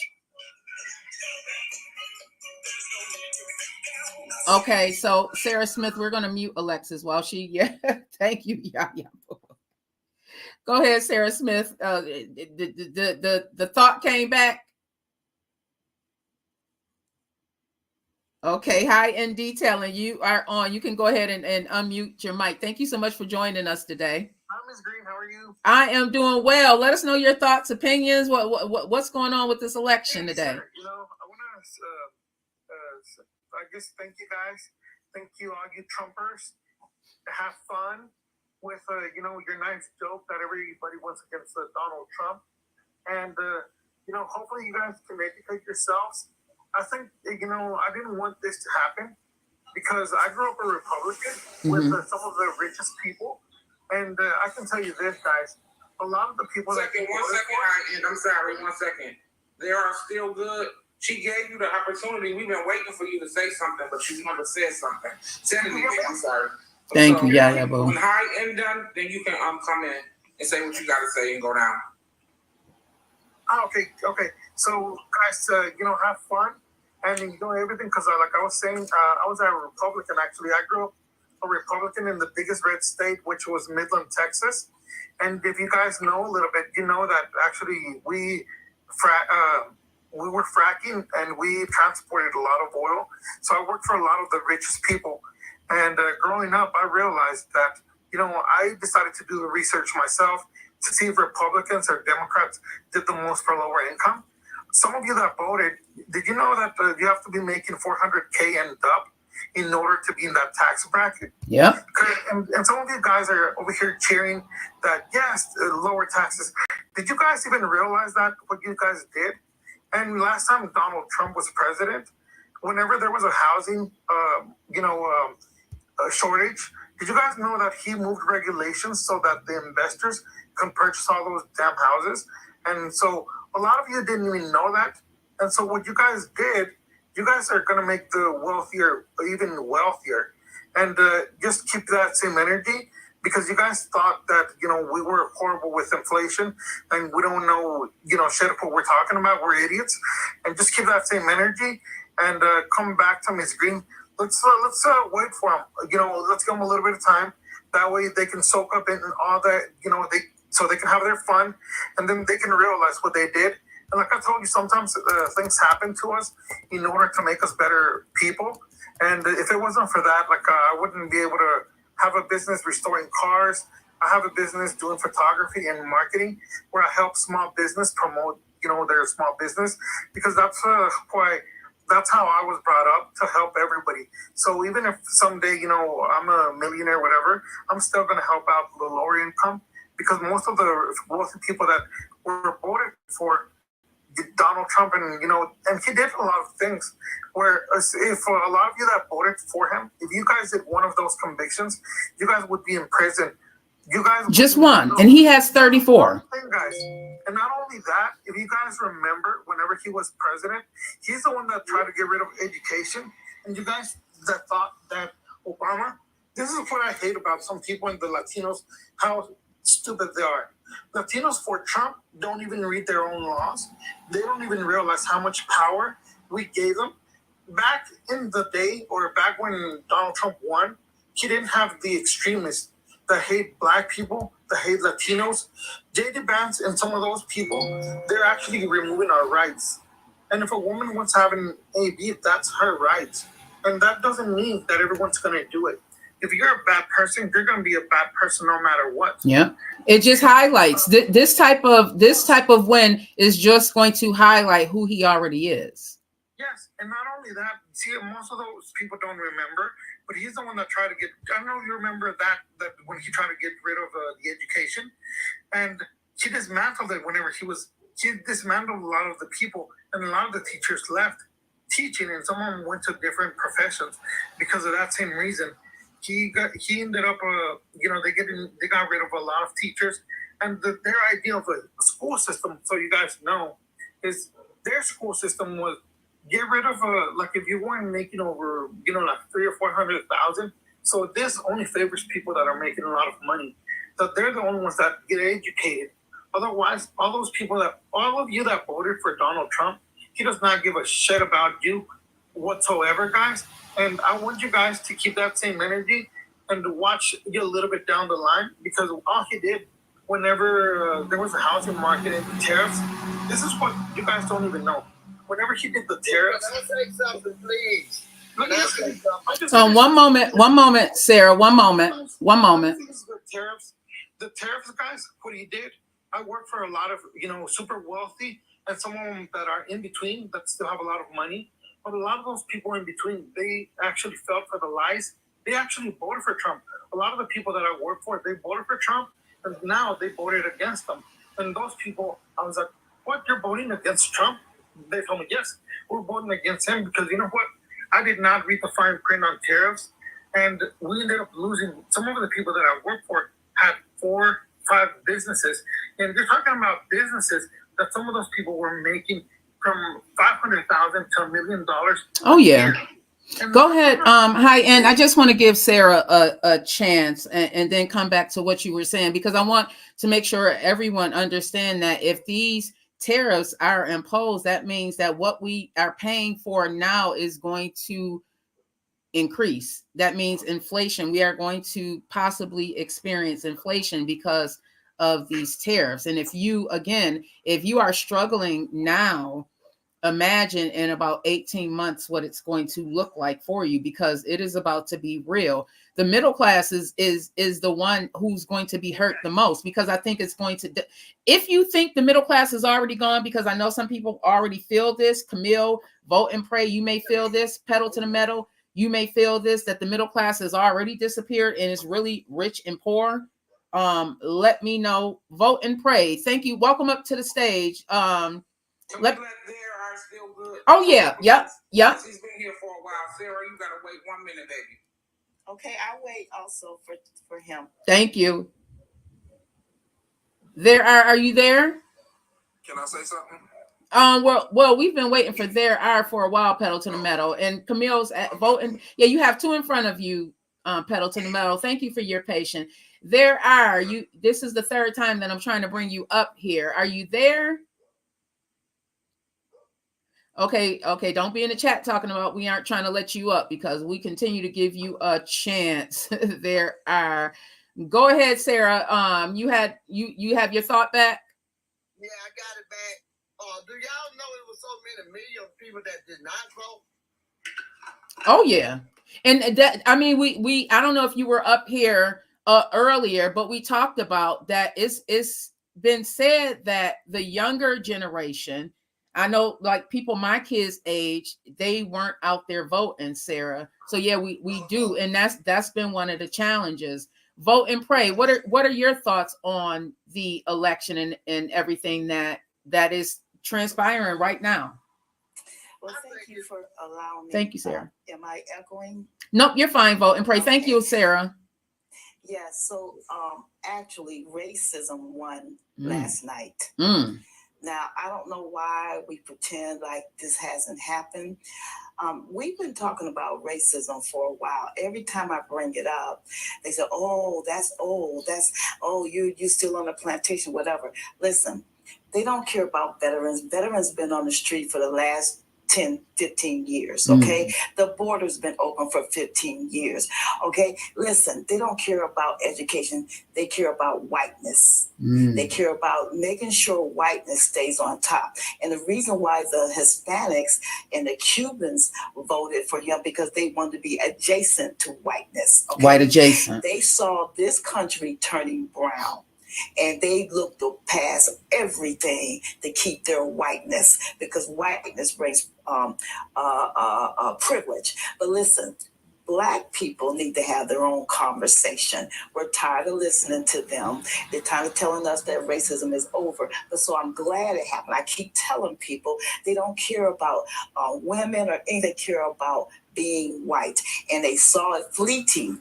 It was fleeting. And that's why they want to close the border. Listen, the border's been open for the last, 30 years. But now, too many brown people are coming. And you careful about these Hispanics that look white and Cubans that look white. It's coming for them too. Okay, they say blink around and find out. They're gonna find out, because see, we've been here for a lot of generations. Some of them are first and second generation. They haven't seen what's coming for them. Okay, now listen, then I'm gonna land my plane.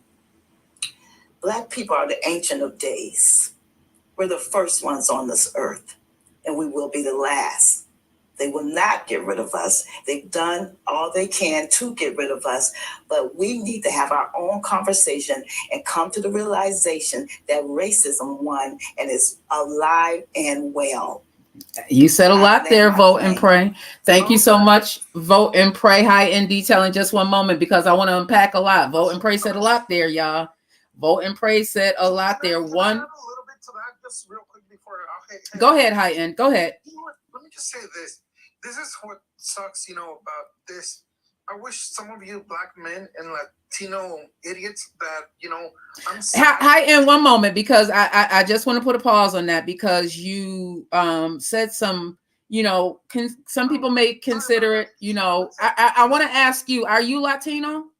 I am. I'm a Latino. I could tell. I just want to make that known, because some people may feel offense to some of the things that you have said about Latin Americans and Spanish people. I just want to make that known, because the Vet Green Show does not, neither does Green Links Media. The views and opinions expressed here have nothing to do with Green Links Media. This is a platform for people to come and share their opinions. Nobody is saying anything is right or wrong here. We are sharing opinions. So go ahead, High End. And here's why I said that, guys. Sorry if I offend you. Sometimes the truth hurts, and what she said is exactly right. Whether you like Kamala or not, some of you, I saw so many comments that from Black men saying she's not Black, she's purple. She's a mix, she's a chameleon. What's sad is that she's a woman that, and what's crazy, a lot of us minorities go through hell. Whenever I work in banking, because I worked a lot of jobs, I cooked. I got to banks, and so I got to do loans. It's so hard for us as minorities to get to the top. Kamala, whether you like it or not, she worked all three branches. To get there, you have to be extremely educated, guys. what's crazy. This is why I called you some guys idiots, because some of you guys didn't see that Latino, the black community, that woman was extremely educated. There was no reason for anyone to say that she slept her way to the top. If it was that easy, I promise you, there would be a lot of prostitutes, a lot of women that would be at her place, but nobody can do it. I think nobody should even try and lie and deny and say that she did. She truly can. She had the experience because she's been in different levels within this organization that we call the government. But I want to get back to what Vote and Pray say, and then also give some other people that's up on the stage a chance to speak. Thank you so much, High End, for everything that you contributed. Do you think that racism had a huge play in this? And I want to say that there can be two things can be right, everybody. And Vote and Pray, I do think that racism definitely had a hand in this. I do. We would be fooling ourselves if we sat up here and lied and say that racism didn't have, because just like people who aren't racist went to the polls and voted, there were some racists that went to the polls and voted, and people who are voting for what they believe in. And there are some racists who believe, just like Vote and Pray said, that the country itself is no longer going to be the majority white, and that privilege that has been instilled for hundreds of years and that have kept their foot on people's neck for hundreds of years. And I'm not just talking about black and brown people, because I know racists who are racist against people who look just like them. And I'm talking about skin color. I'm talking about racism between Italians and Polish, racism against Jewish people. Racism is so widespread in this country. Well, let me say this. Can I say this real quick? Go ahead, Vote and Pray. Not only that there are racists, meaning they're going after black people or minorities, they want to hold on to whiteness. Yes, the supremacy of it, what they believe to be valid over everybody else. That's right. And if you were on top, just be real. You want to stay there. And you want to make sure nobody gets put you on the same level. Okay, to have a black, we don't even have time to talk about the sexism that's involved in this. And I think that's another layer, Vote and Pray. I'm glad you said that, because we don't even have time to go into that, because that is truly a part of it too. But I still think that racism even trumps sexism, and what whiteness, being aligned with whiteness, of why Hispanics by the millions voted for Trump, because they're saying, I might not be white, but at least I ain't black. Camille Johnson, thank you so much, Vote and Pray. You said a lot. Camille Johnson, welcome up to the stage. Thank you so much. Go ahead. We are going to be closing this down, everybody, in about 10 minutes. Yep, pedal to the metal. I know you've been here, and I appreciate your patience. Camille, go ahead and let us know your thoughts. What is your opinion on this? Well, good morning. My thoughts are, I'm very disappointed in the vote and what happened. I'm a veteran of 2 branches of the Army and Air Force Reserves. So for all this to go down the way that they did, I'm stunned. And this has set us back so far. And for those, and I agree with the whole thing with the proximity to whiteness had a lot to do with this. You know what? You're going to get what you give. The fact that you put someone back in office that has nothing for education, for those that were trying to get into affordable housing, you can nix that.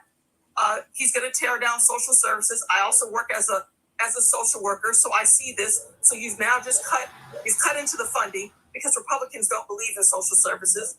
So you sabotage your own interests, and it's a shame. Yeah. It's a shame that people can't see past racism. People didn't, just like, I don't know if for people who watched Real Time with Bill Maher when that Megyn Kelly was on, and what really stood out to me was when she kept talking about the trans situation. That whole situation, those Bible thumping zealots in her, it was all cute when you thought that it was only black and brown children that wanted to be trans, but then when it became more of a white issue, you now have an issue. And he ran on that. he ran on that and basically saying that, which I didn't know, that when they start taking those hormones at a very young age, that it would sterilize them. But he ran on that. Fear. It was cute when it was kids of color, but then when it became white kids, you're worried about being extinct. Yeah, so now you want to do this. He pushed fear, Camille. I watched and I listened and I watched and I listened when he got up there and he got to talking about that Haitians and I apologize for this ignorance when he got to saying, and I know Haitians and they're very, very, very, very proud. I'm always amazed at how proud other Blacks who are not from this country are.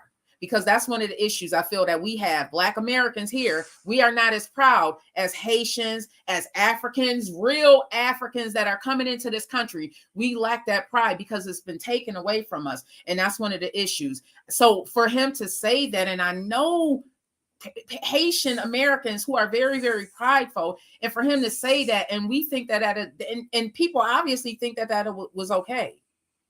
Yes, and it wasn't. And like I said, we're all going to pay for that. And the middle class is going to continue to dwindle. Inflation is going to go up because he doesn't do anything to support our interests. Yep, he doesn't know. It's a shame that, I understand from what they're saying, a lot of, as far as education, people are at lower than a fourth grade level. So he honed in on those fears and phobias that he created. And I don't know if people understand that, racism was actually not saying coming to an end, but we were coming to it was going to be neutral. But when the first time Trump came in office, he emboldened people to start saying the N-word again, talking out of his head. He emboldened all of them. And then you gave him another whole round to do it again. Yeah. Gave him a whole nother round to do it again. And for those, if your children end up having to go to war or have to defend what he's done, you got what you asked for. You're going to pay for what you did. Thank you, Camille. Thank you. I just want to give Pedal to the Metal a chance to speak as well, everybody. I'm going to take a pause real quick and play a video really quickly. I just want to get into this, and then we're going to get back and Pedal to the Metal. Just give me a few moments. I just want you all to listen to this, what was played on CNN, everybody. Let me just go ahead, and then we're going to get into this conversation. Continue the conversation.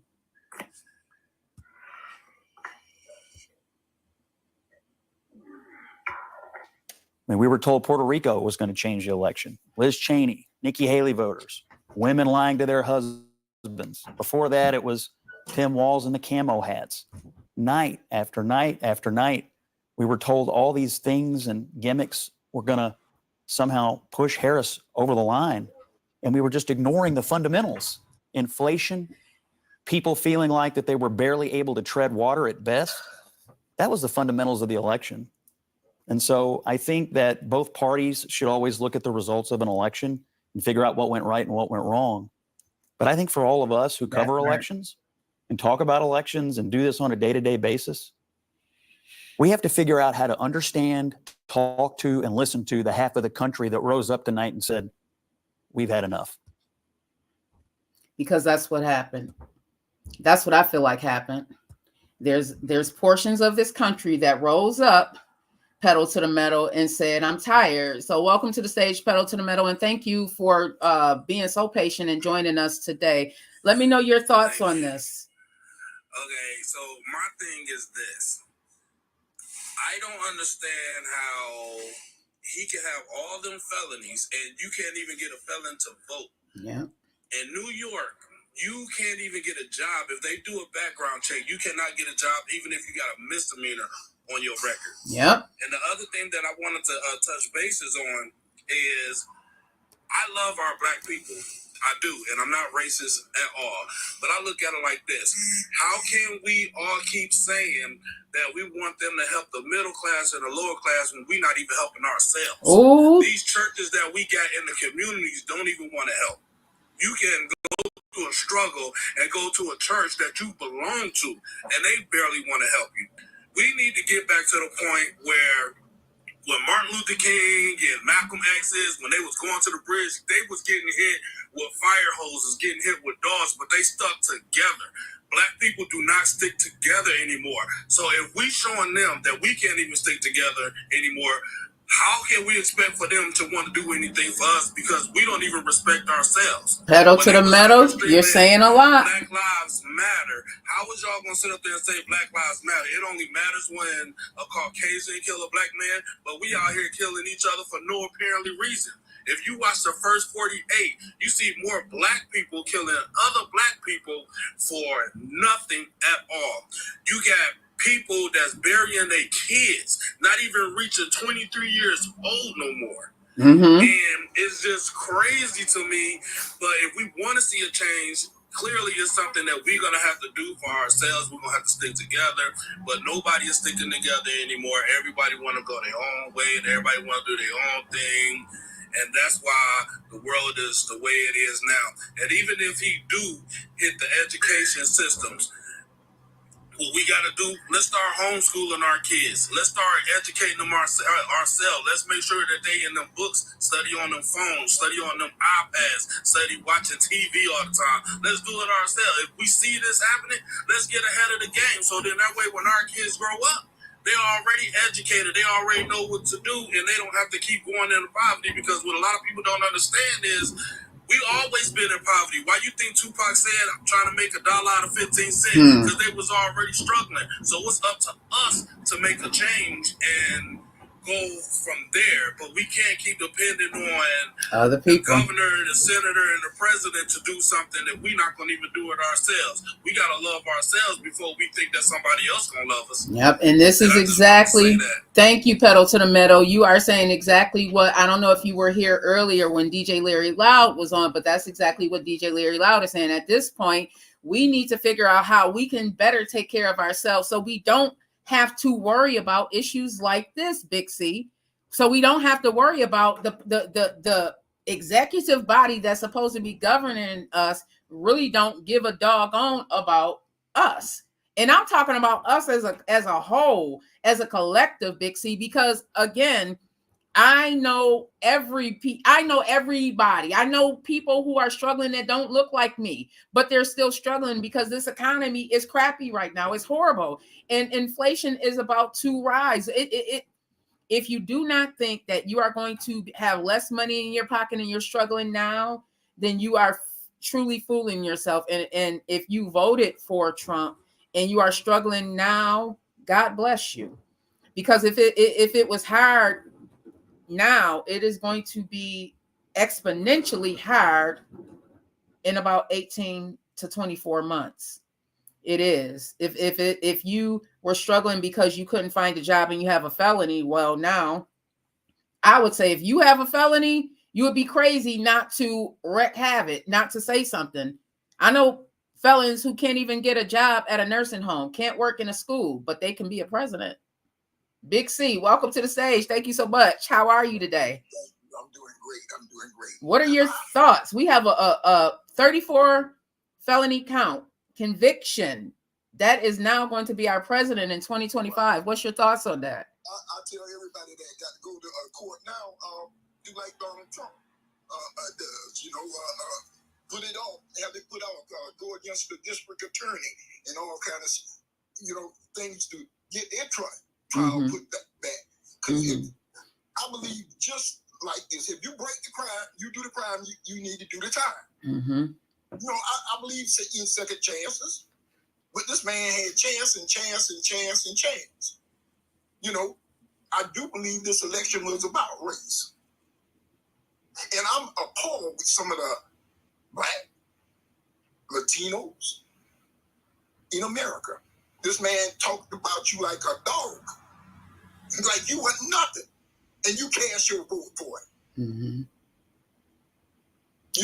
I wouldn't want to look in your face if I know you Black and vote for Donald Trump.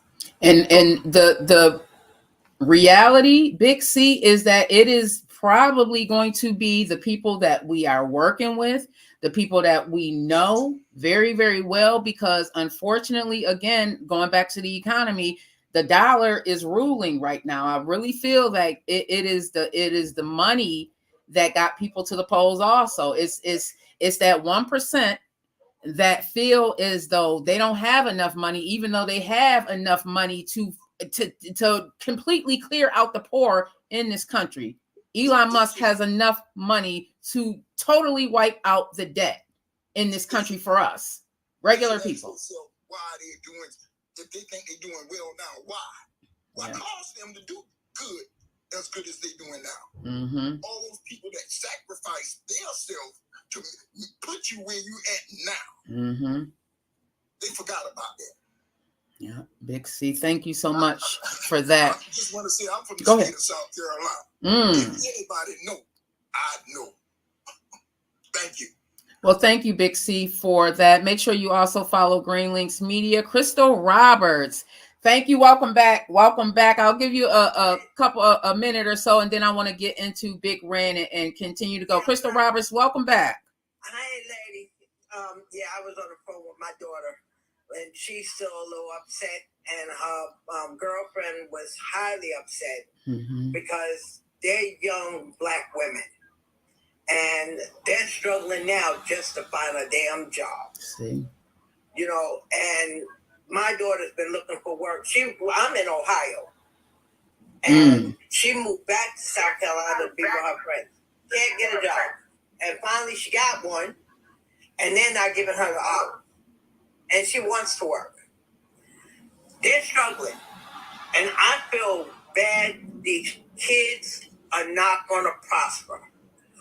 We as grown Black women and grown Black men have raised our kids to get the better education that we weren't able to get, so that they won't have to struggle. And now these young kids are going to struggle. And what you were saying about the Haitians, Springfield is where I used to live in Ohio. And I want to tell you, they got them old houses, them big old houses on Springfield or North Limestone, South Limestone. They redid them and they moved in. They are here legally. And a lot of people fail to realize how they got here because of what happened in Haiti with that giant earthquake, where they lost their president, where they lost their homes. And then the young jitterbugs turned around and became gangs and started going after them. That's how they got here. Yeah. They didn't want to come here. They could have went anywhere they wanted to go. Yeah. But So I want to, as far as immigration, one of the things that Trump was running on and putting fear is that there were illegals. I'm going into what you were saying as far as immigration. One of the things that Trump was running on is putting fear into people, Crystal, that what he was saying and what he was not breaking down is that, yes, there are going to be some migrants coming into this country who are criminals. That's just the truth. But what he was doing was instilling fear that all the migrants, which is so untrue, because everybody that comes to this country is not coming to this country to wreak havoc or be a criminal. Some people are truly running for fear of their lives. Some people do not have any other options but to come over here to America in order to live. Right. But they're not talking about that.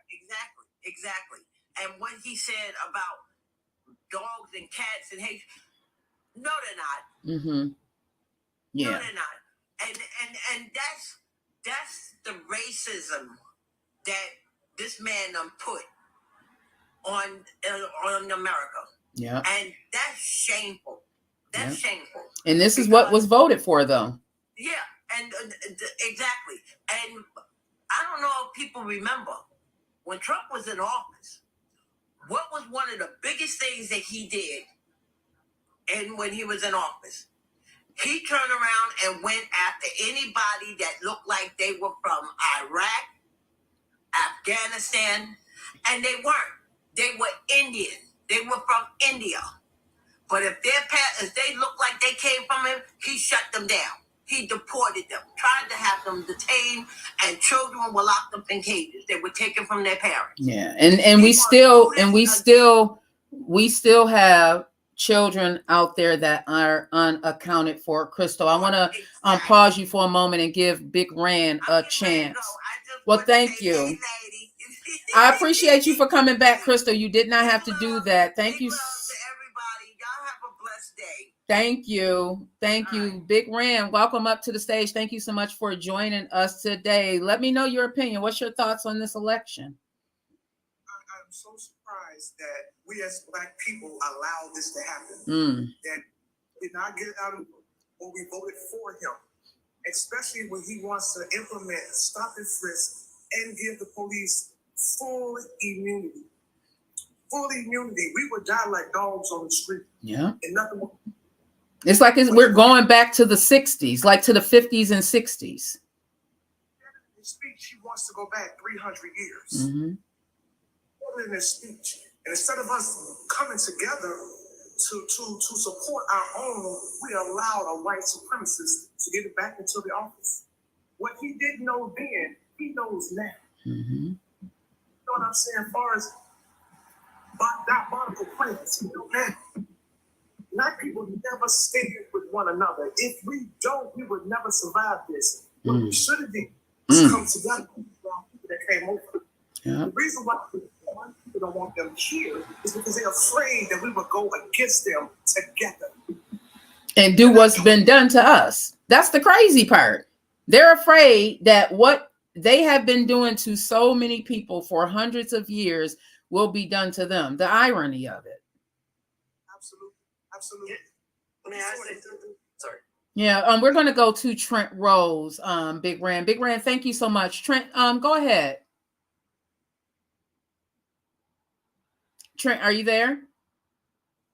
Yeah, can you hear me? Yeah, good morning, Trent. Thank you so much for joining us today. This is the Vet Grain Show. Let us know your opinion on this election and what happened. I actually didn't vote. I didn't see eye to eye to either but party. I didn't agree with the border being open. No, I don't believe that they're all criminals that were coming in, but there were some, of course. I mean, you gotta have that common sense of knowing not every single person, that was crossing over was, a criminal, or, there were some that was seeking refuge, but I work at a tribal center. And so, like, some of these foreigners that have come over, they live a different type of life. It's cultural. It's a cultural difference.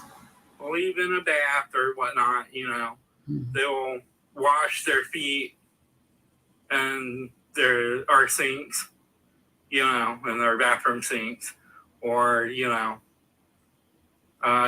water bottles to clean their butthole. Well, let's pause for a moment, Trent, because some of those. So the way we live here in America is not necessarily. Yeah. It's like the water bottle thing. That's definitely some people don't. They should have enough respect not to throw it down onto the ground. Where we gotta pick it up, because like there's a lot of disease. Like that's very unsanitary. That's my aspect on it. But like with the whole racism, it is a true fact that there is racism, between the whites, the blacks, the Mexicans, the Puerto Ricans, every ethnic group, there can be racism, and the problem is all ethnic groups are not seeing eye to eye. We're not gathering together and grouping as just as one. We have to separate one another. That is the problem in the United States. I agree, Trent. Thank you so much for that. Paula, welcome up to the stage. Trent, thank you so much for your commentary. Paula, thank you. Welcome up to the stage. Let us know what are your thoughts on this election? I was just wanting to say that, basically what's been said is that I agree with you ladies. Like, I lived in North Carolina. I was very disappointed with North Carolina. I was born and raised in Charlotte. And I really thought that just Charlotte alone could pull North Carolina from Mecklenburg County, and I was very disappointed in that. I currently live in Kentucky now, and I just wanted to say that, you know, for the ones that doesn't believe that racism exists, and I'm a white gay individual, and I am speaking this 100%. I grew up in Charlotte, North Carolina, and I currently live in Kentucky right now, and I did not even know the amount of racism that still exists in a more rural, sorry, I can't say the rural. word right, but No, you're fine. Mm-hmm. A more, you know, and I mean nothing towards Kentucky either, but Kentucky is behind compared to some of the other states. Mm-hmm. And it just sickens me of how bad people cannot see, just like you guys have said. And by no means do I mean that I'm putting it on a back burner about racism for what I'm about to say. But the problem is it's been used for years and generations and generations and generations. It's divide and conquer. And that is exactly what Trump and all the MAGA fans, it's divide and conquer. If I divide your group, we're going to be able to conquer more. And it just bothers me so bad. Like you said too, Vet Green. And one of the things, I watched the whole entire thing last night. I didn't sleep but probably 2 hours. Same. I was, and I'm not even a political person. I hate politics for this reason, because it separates people, and people are not humble. You know, at the end of the day, we're all human. Regardless, we should love each other regardless. We might have different opinions, but just because you're a different skin color than me does not mean that you do not deserve every single right that I have the same way. You know, and the only reason I can say that, like I said, I'm in the gay community. So by no means will I ever sit here and tell you that I will ever understand what it feels like to be a black individual and be judged by your skin color. But I can tell you, I do feel what it's like because of what I identify as. I get shunned as well. Is it the same? Absolutely not. It is not to the level that it is with you guys, but it gives me a little small taste. You can feel it. Something you said also, Paula, that I want to, before I bring Xavier, you said divide and conquer. That's exactly what has been done.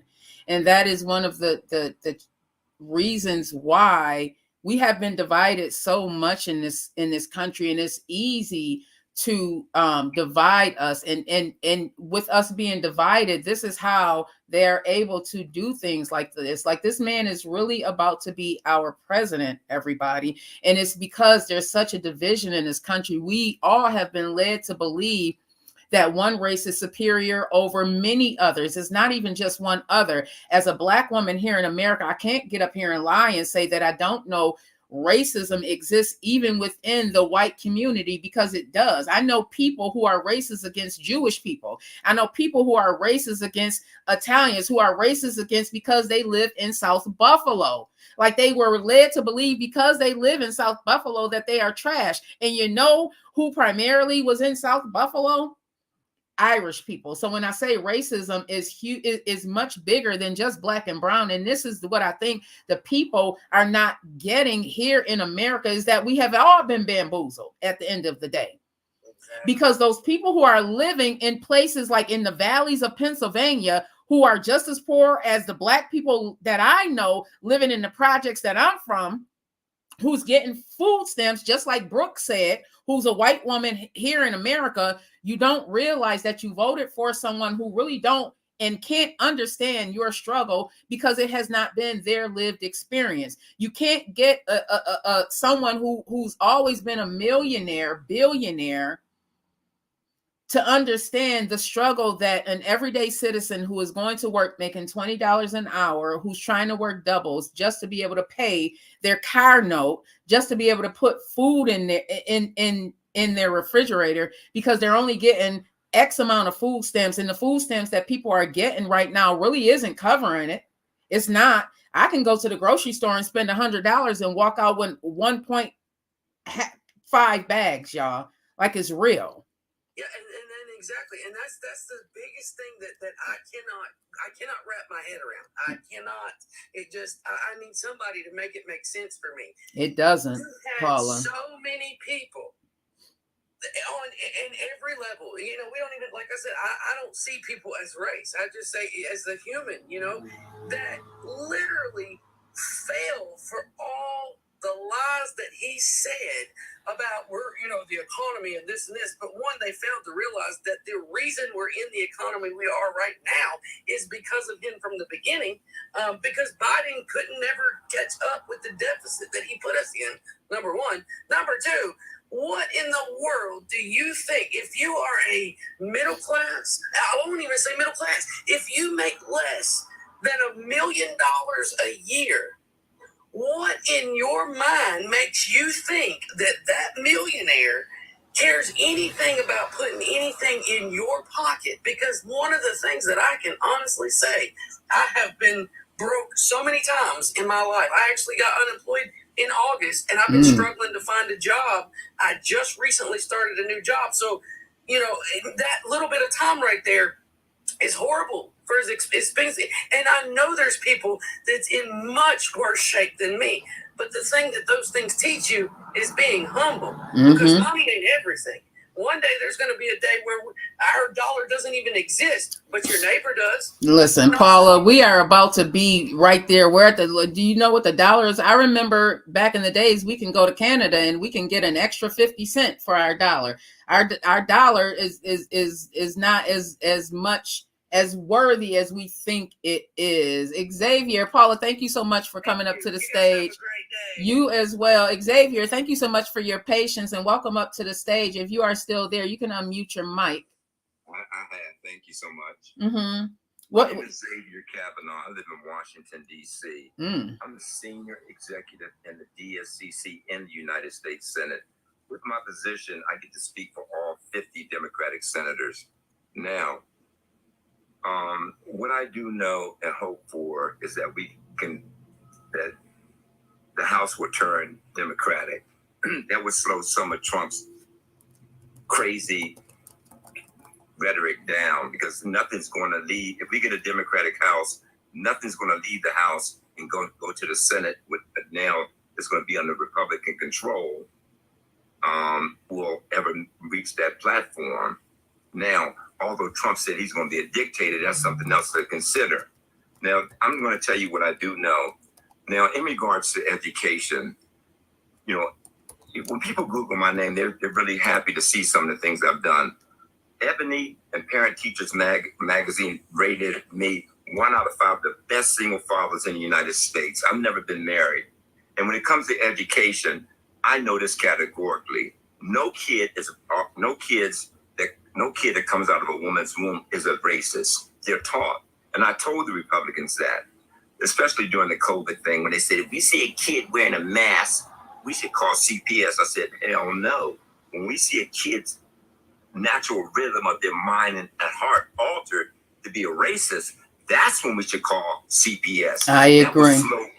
That will slow hate and bigotry down, to find out who's teaching that kid to be like you. Xavier, I want to pause for a moment, because I want you, because you brought up how the Republicans now have gained control of the Senate seat. What does that mean? If you can just elaborate, explain a little bit what that means for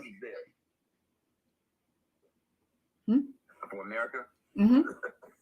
Okay, this is what I know.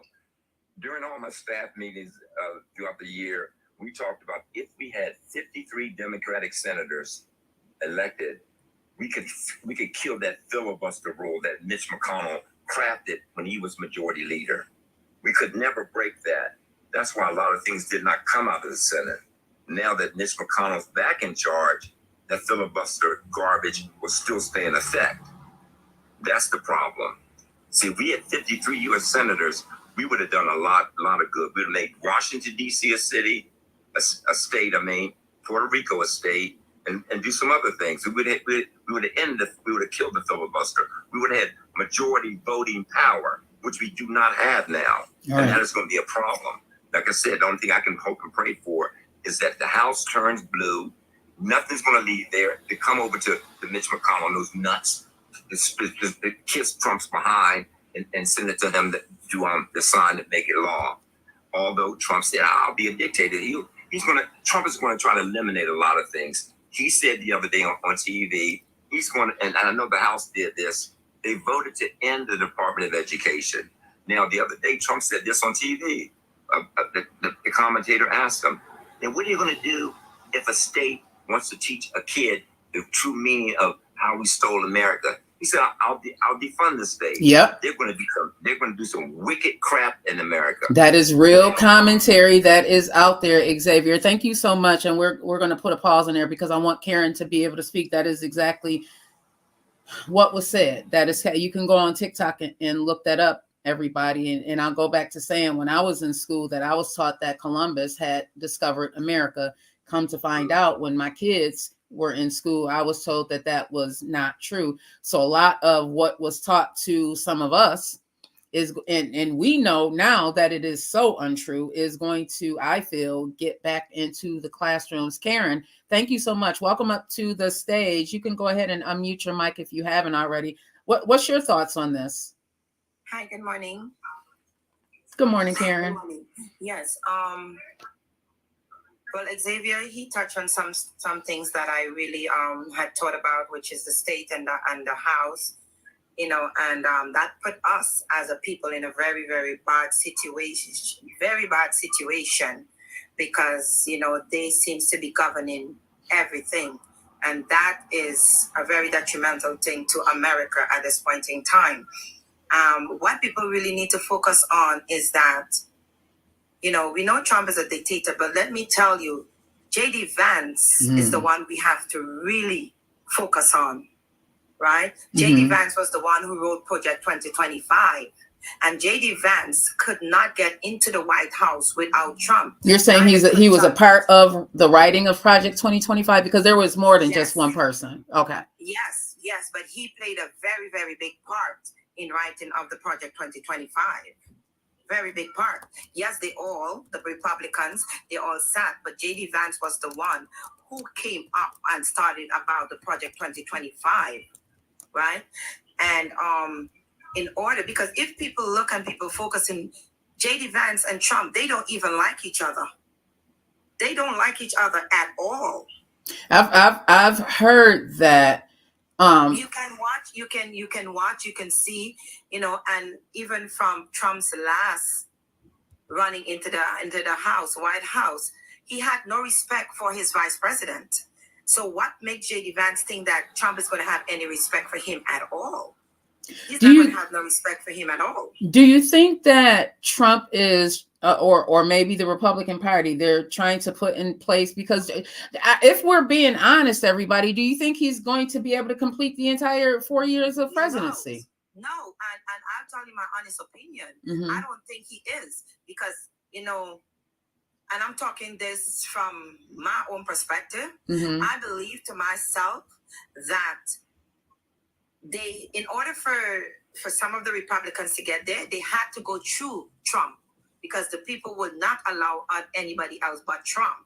Right? So I have to side with you, even though I don't like you, because I need to get in there. I need to get into that White House. I need to get in there to have certain power.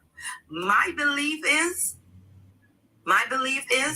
that the very people within the Republican are going to put out an assassination on Trump to get rid of him. All right, we're going to pause right there. Karen, thank you so much for that. Again, the views and opinions expressed here are not the views and opinions of Green Links Media or Vet Green. Josh, thank you so much. Welcome up to the stage. Grand rising to you.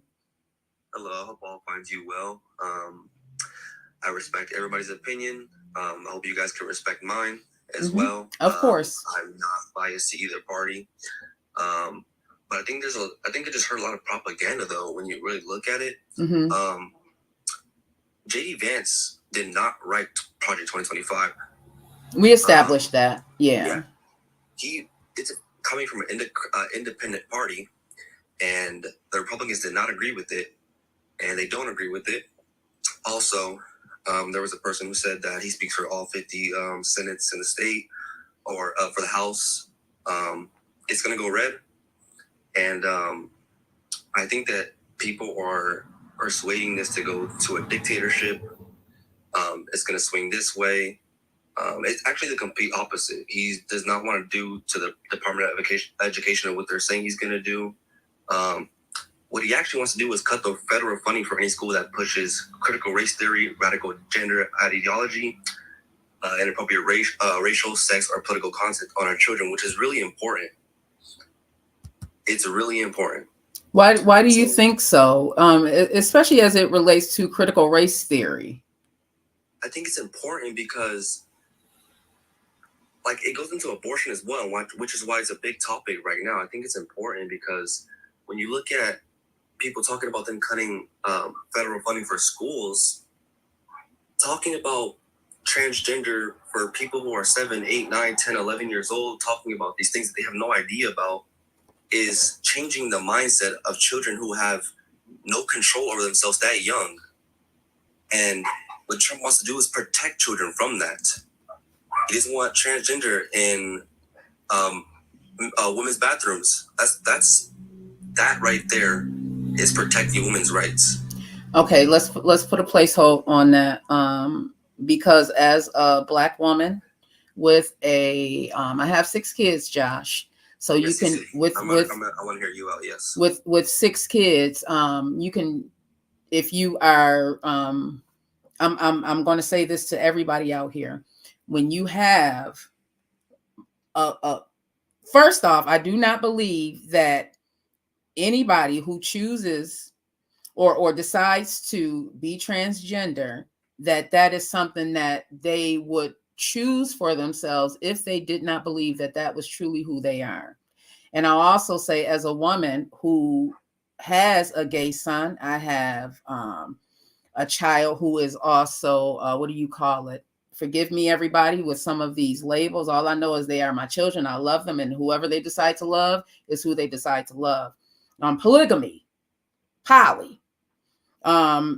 Who knows what else I'll have. I say that to say that I knew when my son was 2 years old that he was more than likely going to be gay. I knew that, Josh. This is not something that somebody told me. When people say that when you have someone transgender, and we'll use Bruce, what is it, the Kardashian, he knew who he was years ago, but it is society that made him believe or made him feel that he couldn't be who he is, Josh. And I don't know if you have anybody in your family who even is in that LGBTQ community or is transgender or anything that we have not been led to believe that is normal. People are born that way in a lot of cases, Josh. Is just the truth of the matter. And I'm saying that from a personal level. 100%. And I don't think that, although I can say that I do not like the sexualization that's going on television and on both sides, whether you are gay, bi, whatever. I think it's just too much sex out there. I think it's just too much. I do. But I don't think that is going to cause someone to say, oh, I want to be a woman or I want to be a man. I don't believe that, but that's my opinion. And again, I'm saying that as someone who knew when my child was 2 years old that this is going to be a likely thing that I'm going to have to face. And Josh, what I started doing is I started preparing myself because I knew that my child was going to go out in that world. And I knew that my child is going to know that he is loved. Absolutely. So go ahead. I just wanted to put that in there because everybody has a right to their opinion, but I'm just telling you from my personal, And that's why we respect each other's opinions, and I respect yours. And I'm glad you talked about it. It goes more into, more things that people don't disagree with. And I'll leave that topic at that. And I will say another thing, though, is we see immigration pouring into our country. So the Democrats, Biden administration, they did sign a bill to stop it, right? But they did sign the bill after they poured tens of millions of illegal immigrants into our country. And people are saying, how is that affecting us? Well, us as taxpayers are paying for them to have homes. We're paying for them monthly. We're paying for them to have all these things that the people who came in the country the right way are not getting. And I don't think that's fair at all. Mm-hmm. So with Trump closing the border, it's very important. It really is important because that right there is going to cut taxes, which he what he wants to do is cut taxes. And that right there it already brings a big hole into it. But it is going to cost money for deportation, which is another thing. It is going to cost money for that. So I do see both sides. I do see that 100%. Yeah. Well, the taxes, unfortunately, go ahead, yeah, boo. Taxes for the rich people. They pay less. Yeah. Hello. Yeah. It'll be more for the working class. I'm not saying exactly that portion is going to cut as a whole. I'm saying it will be a small portion of it. More portions are going to be mostly cutting taxes for the working class, especially for people who are like, well, what do you say, servers, no tax on tips, no tax on overtime. And those are also very important because people are working their asses off day and night for that money, and they're only getting a percentage of it. Yep. And that rest of the taxes are going to illegal immigrants. So thank you, Josh, for that. You said a lot, and I agree with some of what you said. If you are a taxpayer and you are struggling, you shouldn't have to pay for someone else to be able to live. I don't think that that's fair. I think that the everyday citizens in this U.S. are the ones who truly are going to feel the effects of Trump being in president. You talk about tax cuts. We aren't going to feel those. It was 2-3 years ago, I had to pay more taxes than Trump. That makes no sense when I don't even make a quarter of what he makes. I don't even think I make 1% of what Trump is possibly making. And why do I have to pay more taxes? And my taxes are going to fund social services in this country. I don't think that's fair either, Josh. Cindy, I know you came back up, but I want to give James Ennis 728 a chance to speak. Thank you, Josh. James, welcome up to the stage. Grand rising to you. Grand rising to you as well. How are you guys doing this morning? I have been listening for quite some time and listened to a lot of views and a lot of, people's opinions and points and values and whole 9 yards. So what I would say is that first, I think that it's important that America takes care of America first. So that's to go back to, my thoughts. I mean, early on, I had a whole lot of different thoughts, and I've been waiting for a while, so forgive me. No, I appreciate your patience. I really do. So I do think that taking care of America first is important. I think that asking the American people to pay for and provide for other individuals in other countries is something that I just don't agree with. Mm-hmm. I think I am a person that did not vote for the president. Either side. You're about the third or fourth person that came up here, and what was your reason for not voting, James? You're probably like the third or fourth person that admitted that they did not vote. So what was your reasoning for not voting? My reason was that I couldn't buy either side and truly choose a side that I felt like really was giving the American people what they truly should be promised. Mm. And that's important. That was important to me because I think that oftentimes we all have the same premise and values. We all want healthcare. We all want to be able to provide for our family. We all want to be able to have a job. We all want to be able to have a home. Those are the premise and the base of what we all as American people should want. Mm-hmm. Here's the other issues and the other things are all opinion based. Abortion, opinion based. I have my own opinion on abortion. I have 2 daughters, you know what I'm saying? And I do believe that as abortion is concerned, if my daughters were in a situation, God forbid, where they actually needed the care and needed the help, as a healthcare provider, I would want them to be able to receive that. Mm-hmm. I also can say, being like from a Republican stance, that we should not use it as contraception. We should be more responsible, accountable, and have better conversation as it pertains to what happens and what could come from choosing to be involved in sexual, acts. If you go outside and it's raining outside and you don't have an umbrella, you're gonna get wet. Mm-hmm. So you know that these circumstances and certain things that can happen, and if we're not having a proper conversation, the proper talks about it, and there's going to be consequences. So that would be my stance on that. But I absolutely, because I had this conversation with my mother and my niece, who's 20 years old, just now getting ready to, just now voting. Did she vote? Your niece voted? She voted. She also had very strong opinions towards me on not voting, and told me, hey, well, basically, please don't text me or call me again. But I love my niece. And I think that's what makes this country great from that standpoint, is that America chose. I agree. It may not be what I agree with. It may not be what you agree with, but America chose. America chose. And it wasn't just Black people that made or dictated how this thing ran, or Mexican people or Latin people that dictated how it ran, or Indian people or any other race of people that dictated how it ran. Trump has a base. He has a base of people that are truly faithful to him, who really believe in him, and really believe that he has a message that relates to them. Whether or not we believe, and I believe personally, he can't relate to the majority of the people that are in love with him or love him, but the truth of the matter is they chose. Yeah. And so I am hopeful and more concerned with what really is important and what's important to the American people. Inflation is crazy. Taxes is crazy.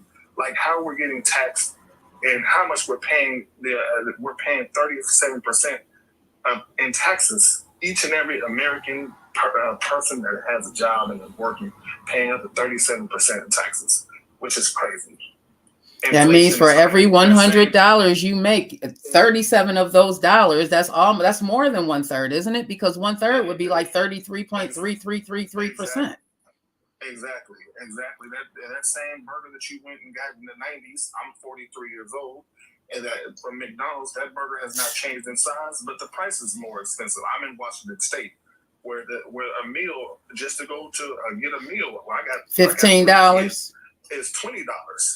16, 17, 18, you round it up, that's $20. Yeah.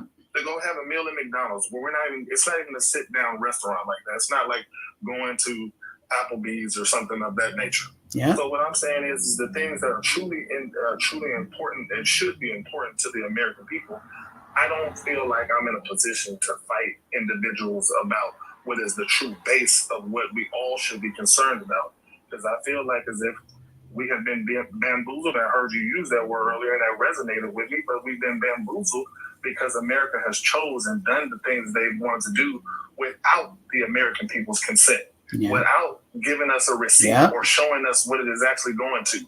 What are our tax-paying dollars going to when we send billions of dollars to Ukraine, but there's parts of Florida, New Orleans, and countless other cities that have not been built up or built back based upon certain circumstances that have happened? That's unacceptable. Yeah. And I think that we need to hold the politicians that we elect more accountable, and we don't do that. Yeah. We have a housing crisis here.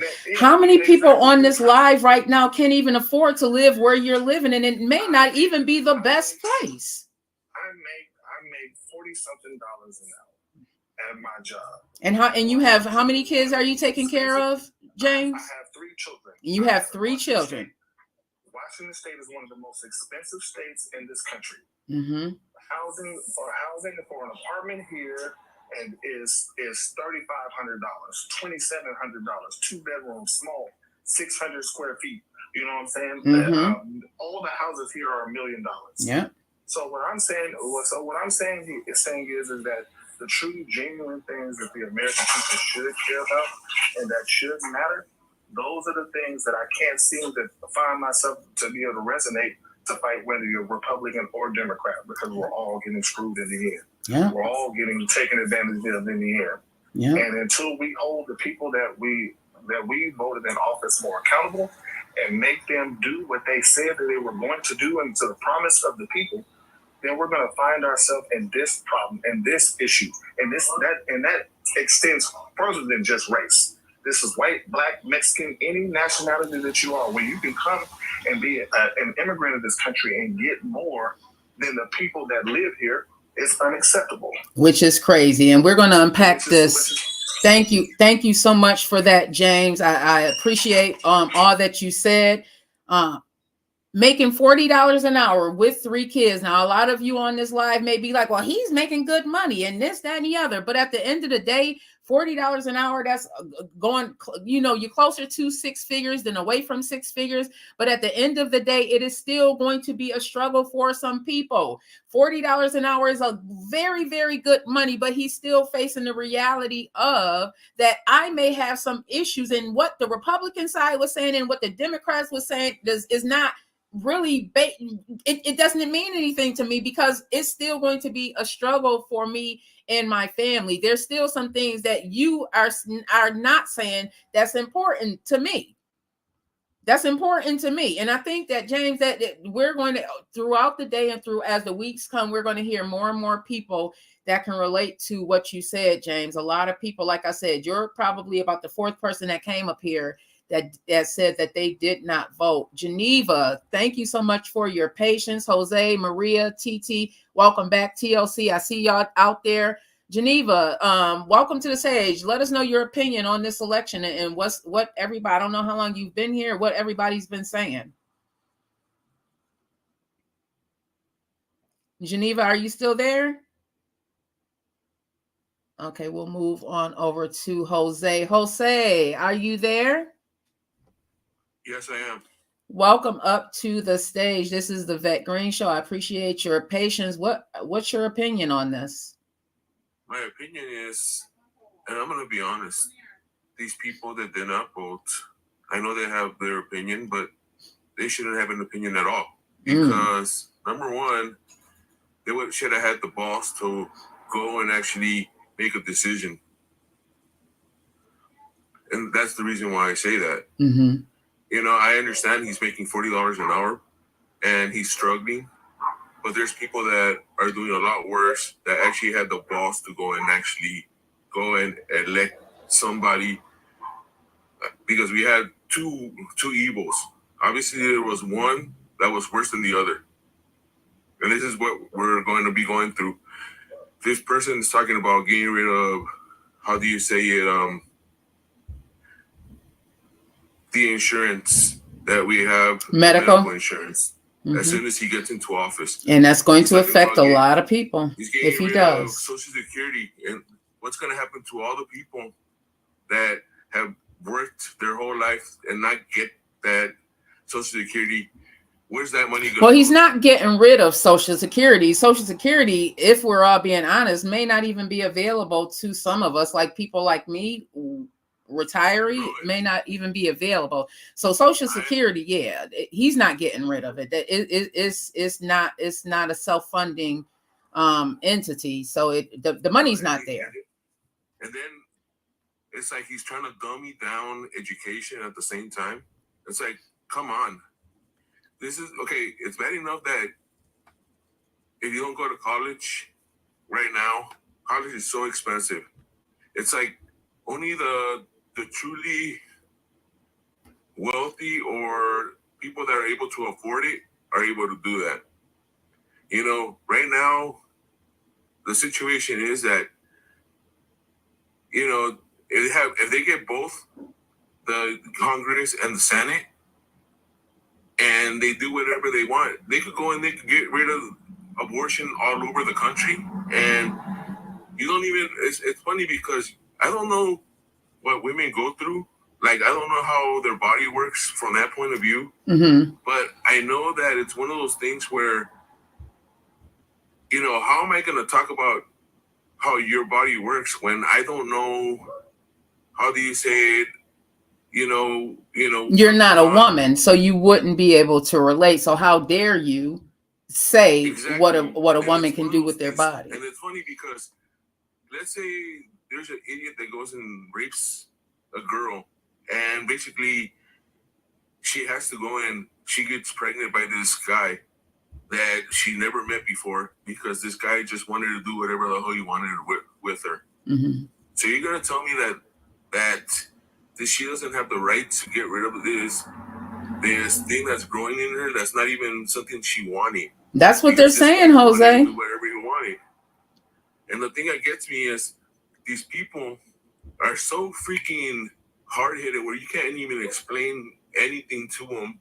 because everything he says is law. Yeah. The guy is the most ignorant person I've probably ever seen. This guy has never worked a day of his life because his dad gave him everything he has. Mm-hmm. And then you hear about him screwing over people that are small businesses, and it's perfectly okay with everybody because it's just ridiculous. It's like you hear all this stuff. Obviously, but he was still able to be voted in. There's discrimination cases out there, Jose, where his family refused to rent to people who look like me because of my skin color. These are real cases that are out there. And the thing that's crazy to me is that you hear all this and there's nothing that this guy has done for the human race that has made the human race better in any way. And you know, like I said, they try killing them twice. Obviously, you must not be a good person if somebody's trying to go after you, which I'm sorry for saying. No, you're fine, Jose. Thank you for that. Thank you for your patience as well, Jose. Mario Survivor, thank you for being patient. You can go ahead and unmute your mic if you are still there. I see you back up here, TT. Hey, Mario. Hey, what up, y'all? What's your opinion on this? I'm going to say this. In a way, I would rather Trump be in office than Kamala. Mm-hmm. But I didn't vote because I knew I was going to vote for Trump. And I don't think he's really qualified either. But I was going to pick him over Kamala. And I think he's a better choice. And why do you think he's a better choice, Mario? And I just want to let everybody know, because we are on TikTok, that this is a black man. You're a black man, correct, Mario? Correct. And you feel as though Kamala was not the best choice, that Trump was a better choice. But what you saying, and I just want to make sure that I heard you. Mario, swipe your screen down and up. Okay, hold on.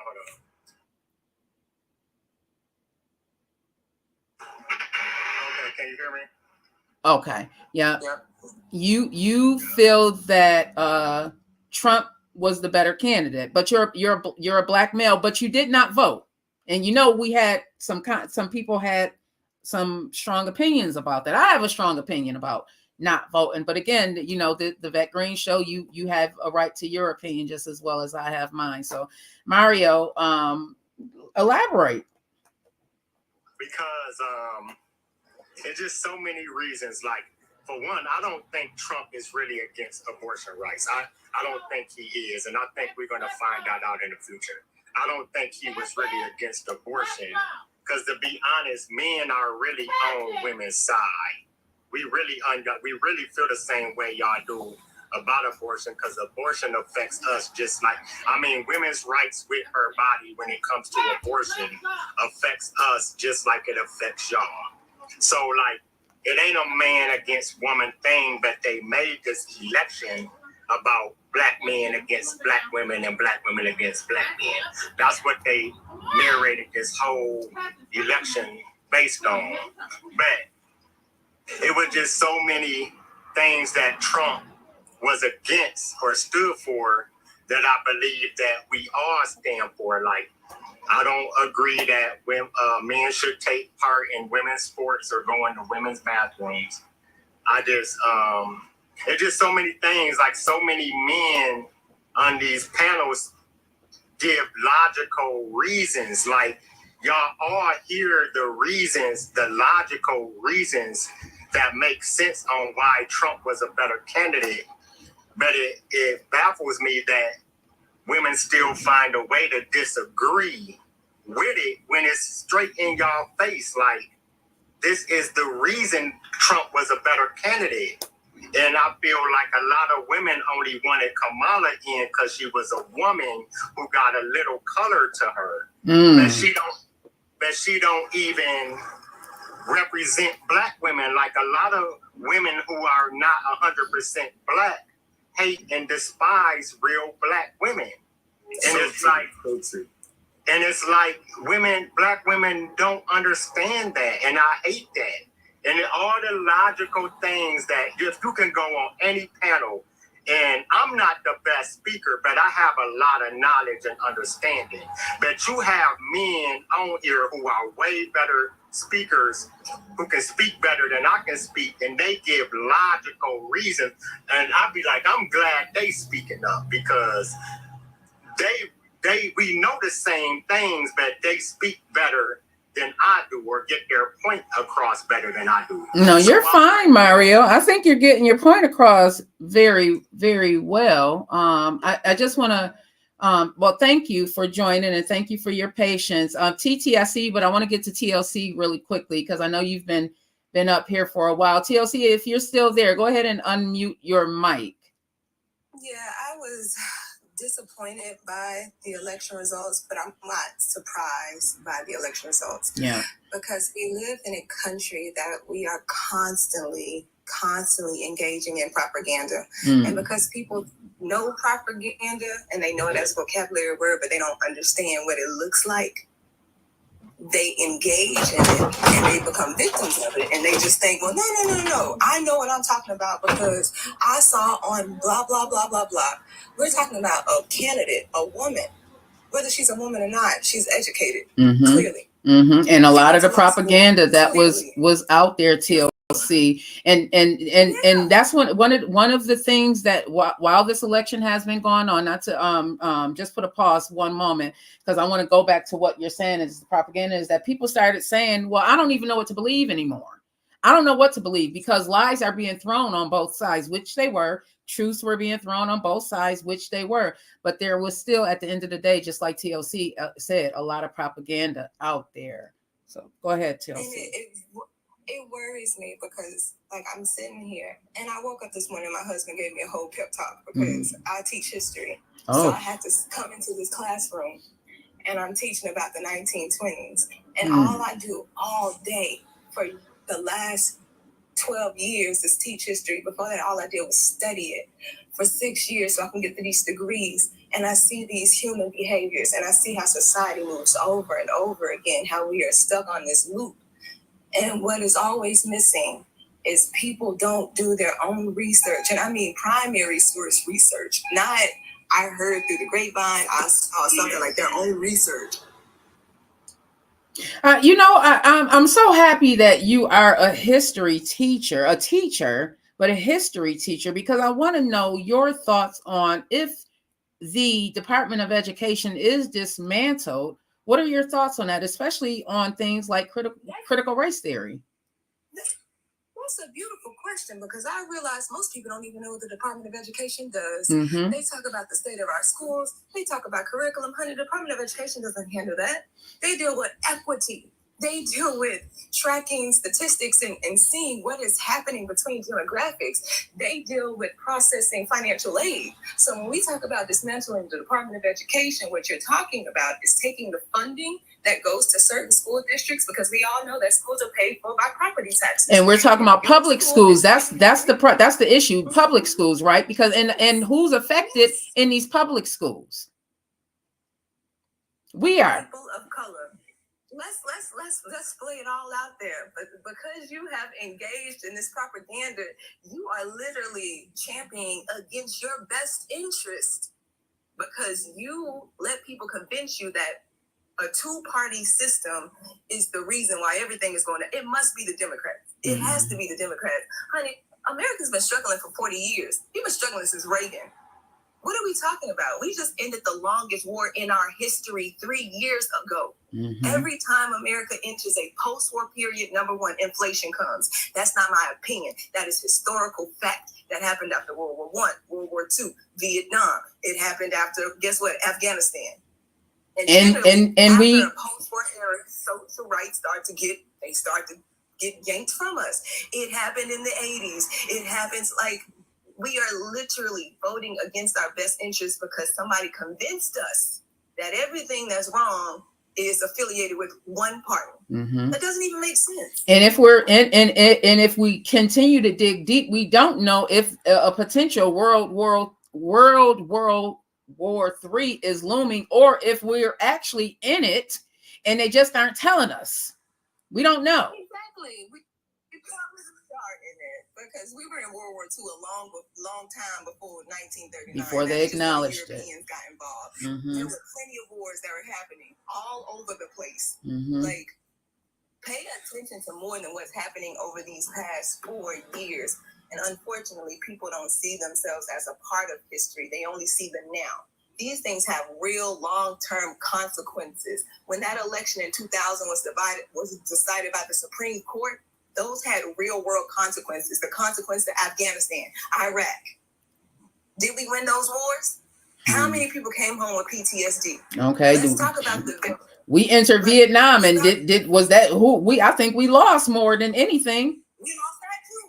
We lost that. Like we say we pulled out. It wasn't. We lost. We lost Vietnam. We lost Korea. Lots of people died, and for do the same thing 5 decades from now because we don't look to the past. Yeah. We don't look to the past to say, oh, that happened and it ends. It's not a Disney story.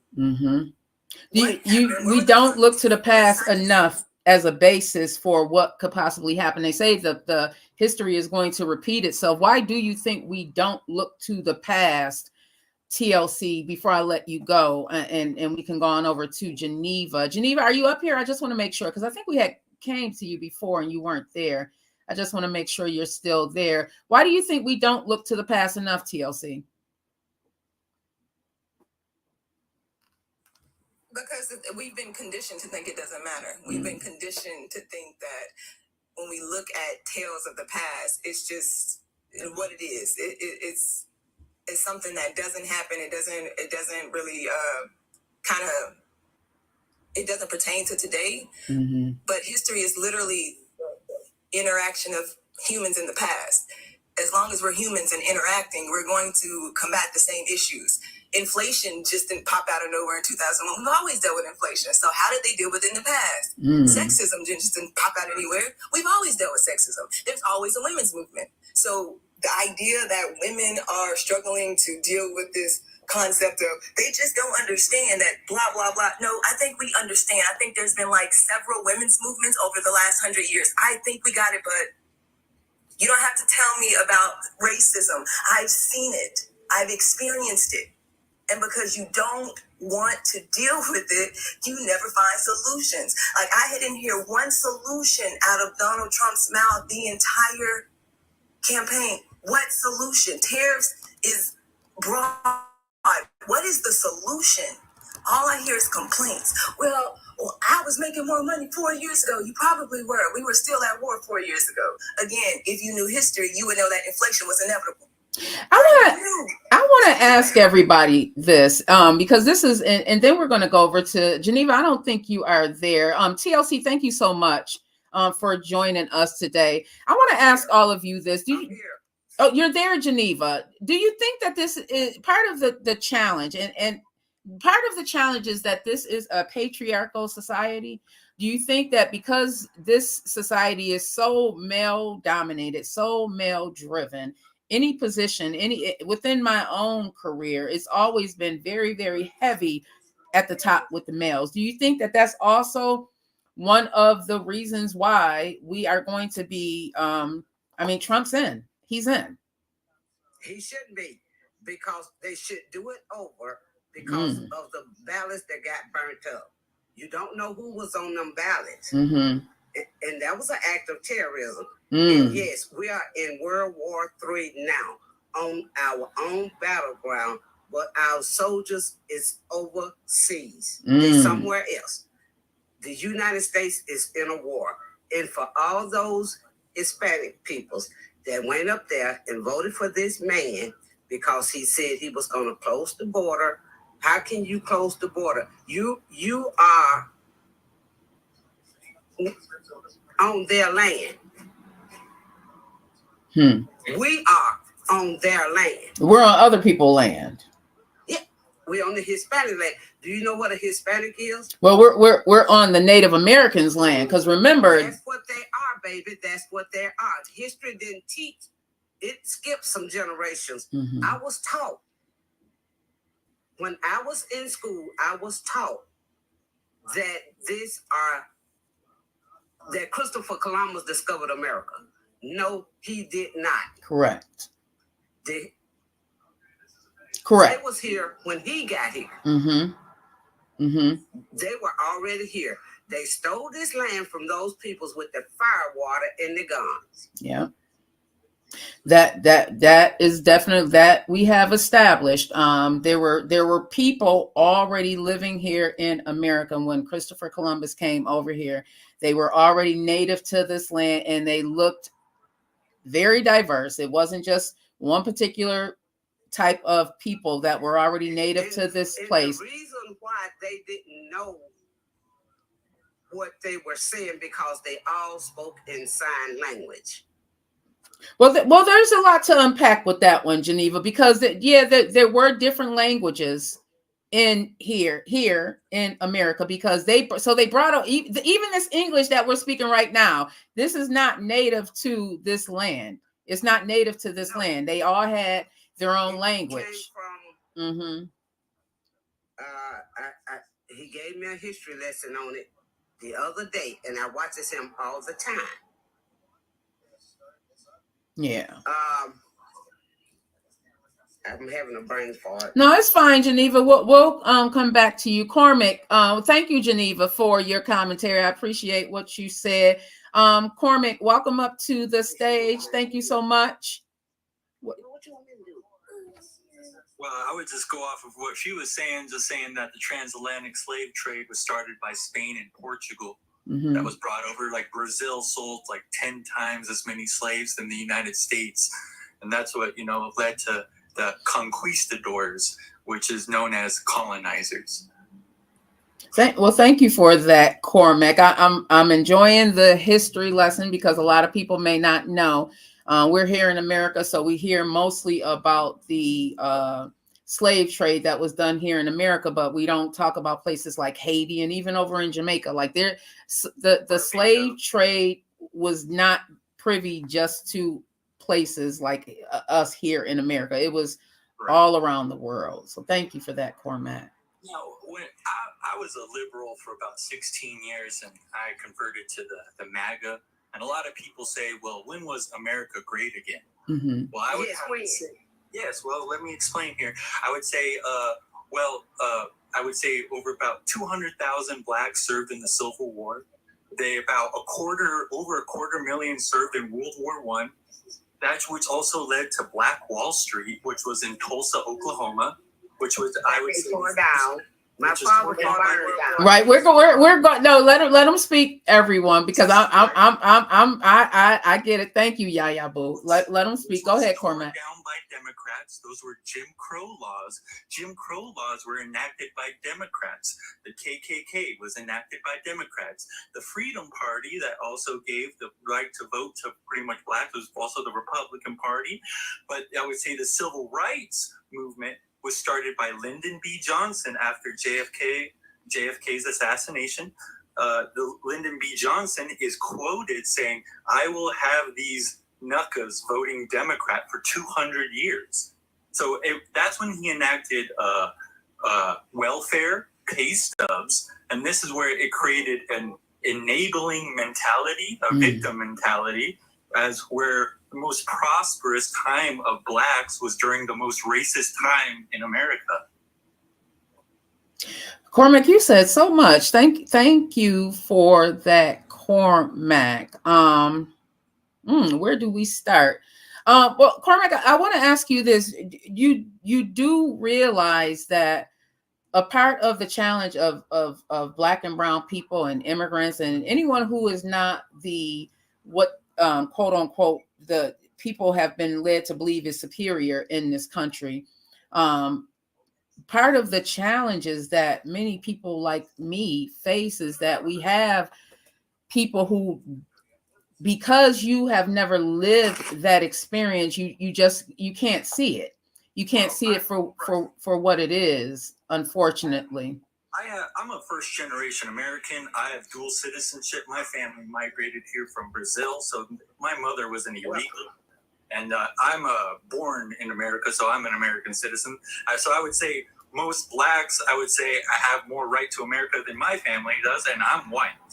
But Cormac, one of the challenges that we find here is that it is the color of our skin that holds us back. So even though you are the first generation American here, it has been historically proven that if your skin is white or white adjacent, that there are certain liberties that have been afforded to you that have not been afforded to other people in this country. And that is what a lot of people went to the polls to vote on, because you know what, I've been held down enough. You know what, you done had your foot on my neck enough. You know what, I am struggling out here, and because my melanin, the hue of my skin is dark, or whatever you want to call it, caramelized, I have not been afforded the same privileges. There's things in this country that have been done to people such as Redline and Cormac. So although I appreciate you saying that you are the first generation of American, I'm sure that because of your skin color that you have been afforded privileges that some people that are up here right now that have not been afforded. I just want to make sure that, because I would say I'm Brazilian, and Brazil sold 10 times as many slaves in the United States. So I would probably say my bloodline comes with probably dirty hands. It has probably blood on its hands. Yeah. But what I'm saying is Malcolm X, he also said that the liberal is the most dangerous thing to the Western Hemisphere and the black man. And the only way to actually bring forth, I would say ground, is to pretty much enable your Second Amendment and pretty much protect what is your property and your family. a Second Amendment being your right to bear arms. Yes. So a lot of liberals are against the Second Amendment, but if you look up, Malcolm X was a big prominent of the Second Amendment, and also Republicans. Yeah. Well, thank you, Cormac. I appreciate you coming on and sharing your opinion with us, because I believe everybody's is your opinion matters to you, and I think that different opinions is what draws the conversation and hopefully gets us to solving some of this, because at the end of the day, Trump is in office. We like America, we voted him into office. Even if you did not vote, that means you voted him into office. You voted him into office. Lady Ms., welcome up to the stage. Thank you for your patience. What are your thoughts on some of what has been said up here or not said up here? Yes, well, first, let me just say this. I want to shout you out because I think you are doing an amazing job by controlling the room and really just respecting everybody's opinion without it being drama or argument or disrespect. Thank you. I think it's so important to be able to have these discussions, even if we think differently, because at the end of the day, we still all got to live in this world together. And thank you, Yaya Boo, for helping moderate this thing, because Lord knows I wouldn't be able to do this without her. Yaya, but big shout out to Yaya Boo for helping moderate this thing. Thank you, Lady Ms. Absolutely. So, I heard a lot of great things on here today, and I'm going to give my point, which is probably some repetitive what people said. No, go ahead. First, I want to say that what I don't like is that how people are mad at those who voted differently than them, and they become very disrespectful. I'm blocking you. I'm not talking to you. They want to insult you and things like that. And at the end of the day, we all have a right. Like, it doesn't matter. You gotta, in my opinion, you have to vote for what you think aligns with what you want, what is best for you. I do not believe that either party is the promised land for Black people. I just don't. I had to make a conscious decision on what was more important to me. Now, because of that, a lot of people are mad at me because I'm going to be honest. I voted for Donald Trump. I did. And the reason that I voted for Donald Trump was a lot of the, like I said, things were said. One, taxes, inflation, interest rate, gas, food. I work and I'm also an entrepreneur. When I have to buy certain things and the certain things that I have to get, I'm told, well, we have to raise the price because gas is expensive, oil is expensive. In order for us to make a profit, we have to raise the price because that's what business is about. It's about making a profit. So, when I'm looking at Kamala, she has been in office with Biden and I haven't seen any changes, or I really haven't seen her around. I'm not saying that she's not qualified. Listen, I'm not voting black and white. I'm being honest. I'm voting for financial situation, our economy. That is what I was looking at. I was looking at the borders. I was looking at the fact that there are illegal immigrants that is getting everything handed to them. And I'm not trying to be, mean when I say this, but listen, my husband is a veteran. I see veterans that's homeless on the street. I know people who are struggling because they can't afford things because of inflation. Mm-hmm. And when they go to the Department of Social Service, if they make 1 penny or $1 over the amount, you won't get it. Get the help. So you're telling me that you actually now somehow found all of this funding to be able to give to illegals. We're not saying immigrants, we're saying illegal immigrants. It is wrong. I'm against that. I don't want a man in the bathroom with me that is confused if he is a man or a woman. Mm-hmm. Okay? I don't care what you want to be and what you do in your bed. It is none of my business. But it is not fair if somebody got a little girl and you say, go ahead, honey, use the bathroom. There's a man in that bathroom with her. Let's say you think she's safe and you stand outside the door. No, I don't think it's right. I don't think they should be competing in sports. I don't believe in that. You understand? So when I'm making my choices, I'm making my choices based off of that. I don't believe that when we talk about gender and allowing kids who have brains who have not fully developed yet, the ones that we're telling can't drive until they're a certain age, can't buy alcohol till they're... Michael Murr. At this age, you can go ahead, even without your parents' consent, and change your sex. I mean, Bruce Jenner or whatever the heck his name was, he was confused. He wanted to be a man and a woman. He going at his age when his brain developed. Mm-hmm. He didn't know which way he wanted to go. He kept going back and forth. But we're going to allow our kids to do this. Let them do it when they get older, when they can make the conscious decision, when their reasoning is there. But they are not at that point yet. So I don't agree with that. Now, women's rights, I don't agree with the Republicans. I'm a woman. I did agree with the Democrats on that because I believe that a woman should have the right to choose. I don't think that they should be out here just, I had sex, now I'm going to have an abortion. No, that's not right. But like the other guy said, if you're raped, what if listen, a lot of people are raped by family members. Yeah, incest. Yes, incest. There's so many other things. Or what about the fact that it could be life or death for someone if they're going to have that baby? We got to think about things like that as well.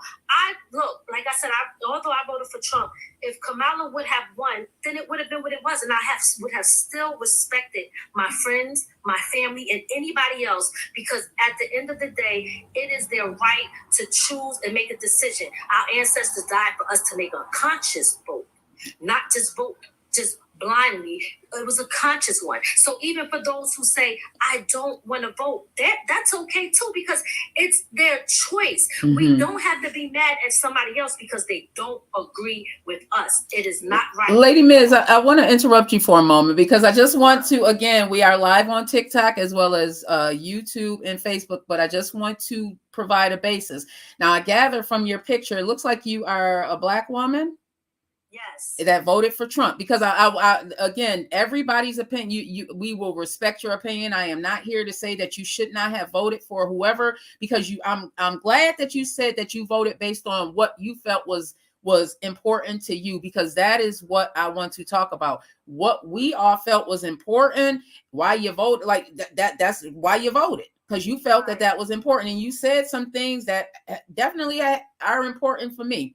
For me, Lady Miz, though, if I'm being honest, like I had said before, for me, that extra $1 or $2 in my pocket wasn't enough for me to vote. My soul wouldn't allow me to vote for Trump. And that's not that I respect you. I respect that you were like, you know what, I'm voting for him. And we seen what he did before. 4 years in office. So a lot of people are saying, well, I know what to expect from him. Kamala's been in office for 4 years with Biden, and we don't know where she's been hiding or where they've been hiding her.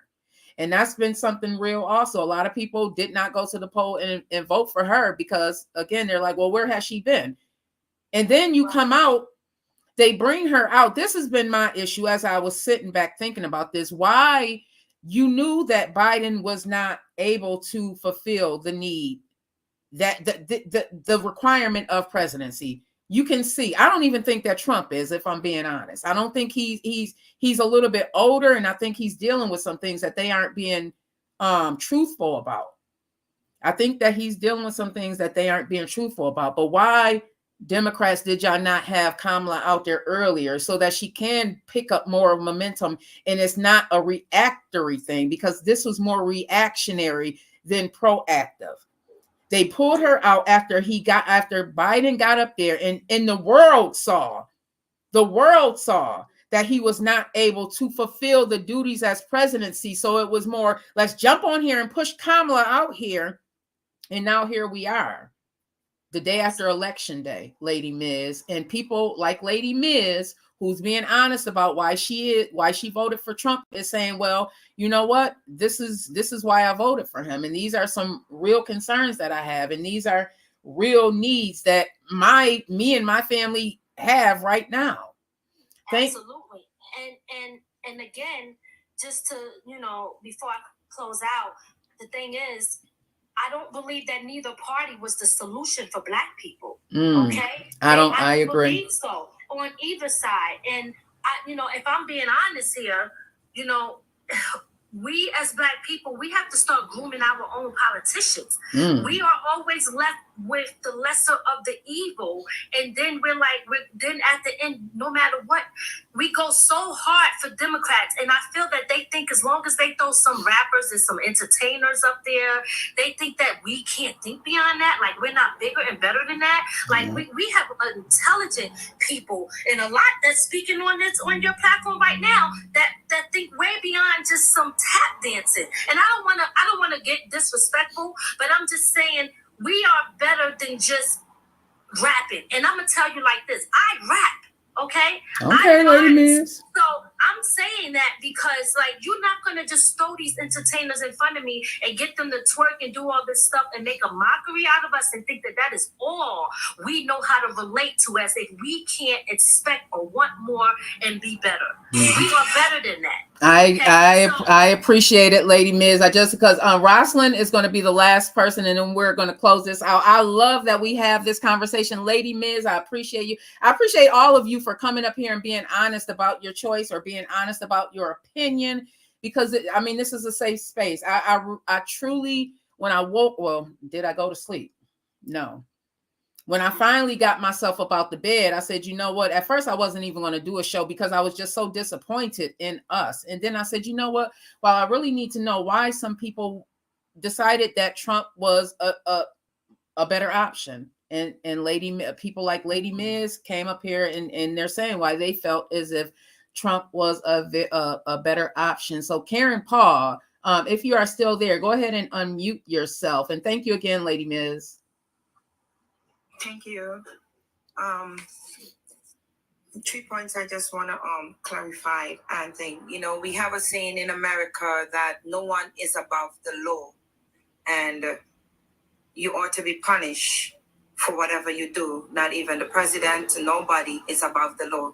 But Trump has clearly showed us, Americans, that we can be above the law, because he has completely been above the law, regardless of whatever it is that he did.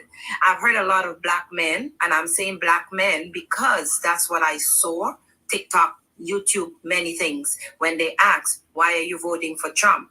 And they declare because he's a good businessman, but yet he's being a good businessman and his business has completely failed tremendously. 6 times. And we can see that, and there are facts of that. There are completely facts of that, right? Mm-hmm.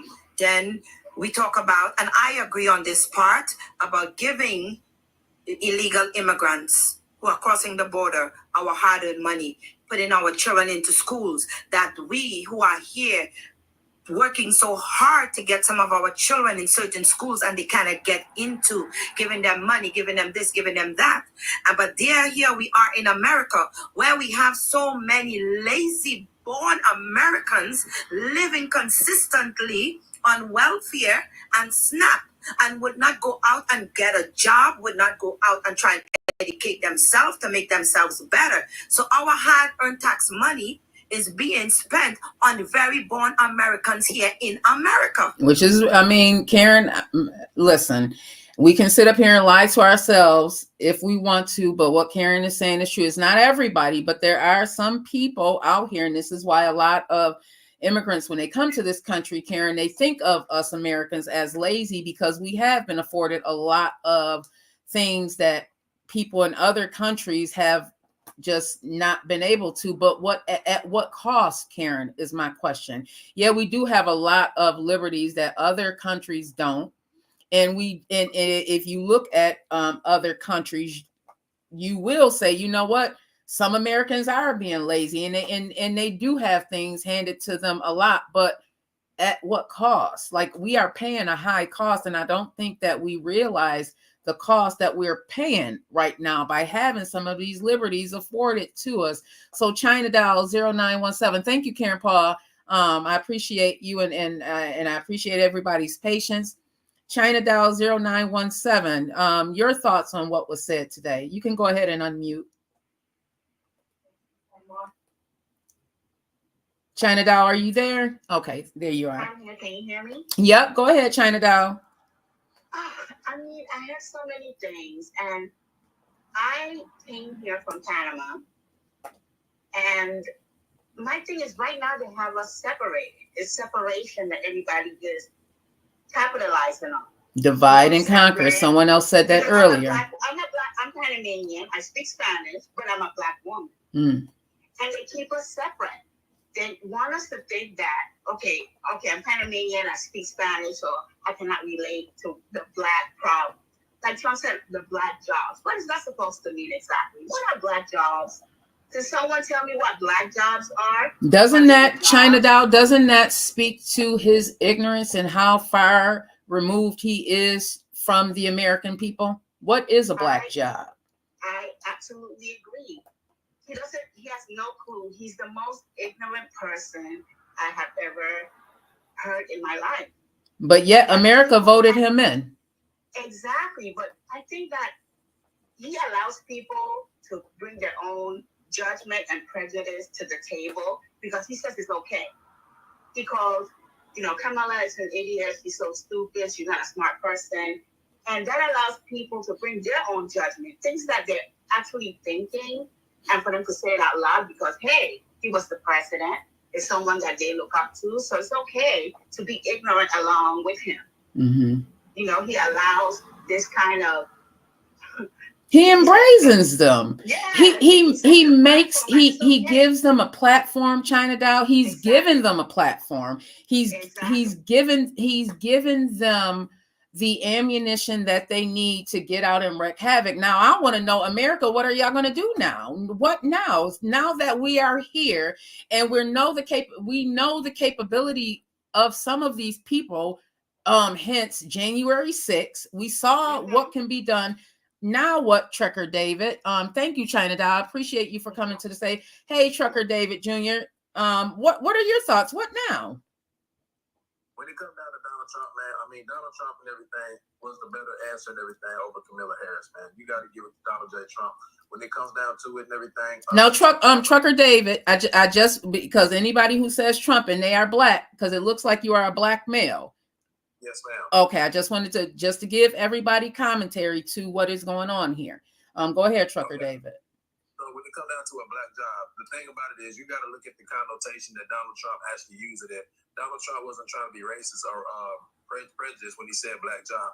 What he was talking about was the actual jobs that was going to be taken by the illegal immigrants when they come over here.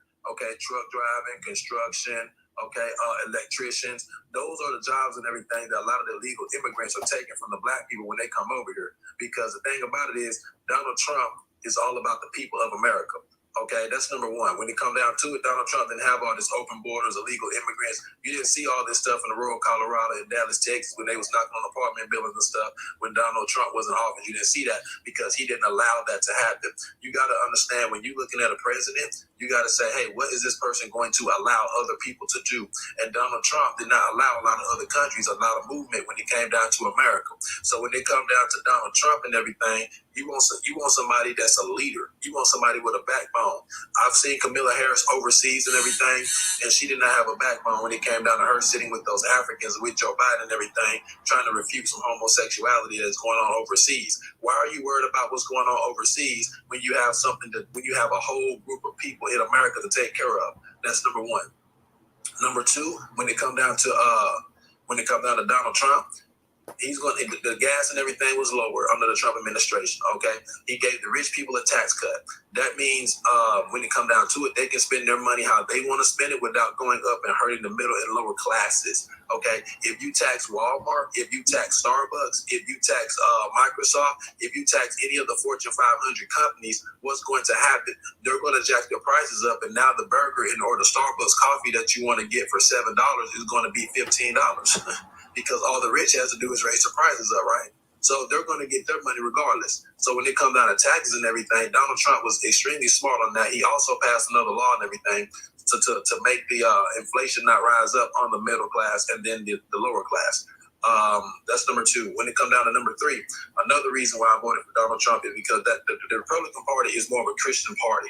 Okay, I'm not saying it's fully Christian, but the thing about it is, when it comes down to when it comes down to the LGBT, the Republican Party had them in check. When it comes down to Joe Biden and Kamala Harris, they passed over 20-something laws. Okay, this was in 2023. So from 2020 to 2023, they passed over 21 laws and everything for LGBT people. They did not pass nothing for Black people. When it comes down to Asian people, people of indigenous or people from overseas coming over here, they passed the law and everything for them when they first got in office, one of those executive orders. They did not do that for Black people.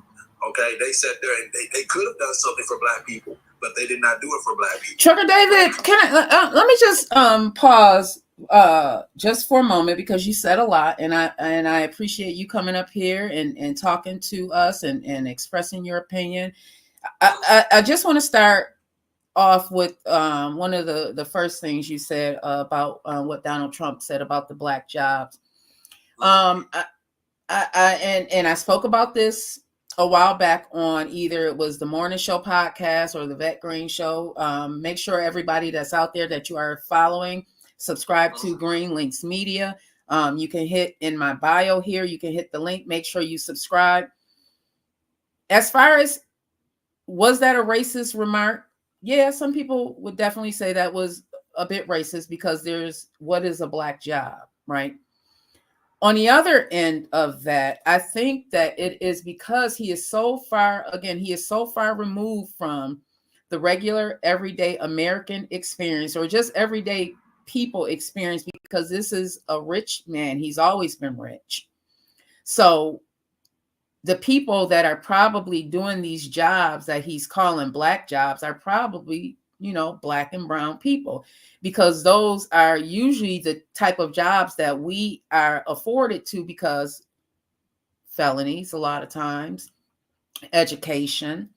I would be lying, because I am living in a city that is still very much segregated. I would be lying if I said that I know that they have not purposely hit my pockets. I talked before about being in a position with someone. My coworker was making $10,000 more than me, although I had way more experience. But because our supervisor was racist, and this was before this was during the days where the boss could actually pick your salary. That has been a real concern. So him saying Black jobs, I think that in his mind, the people that hold these jobs, the people who are in these service industry jobs, normally look Black, brown, or they're immigrants.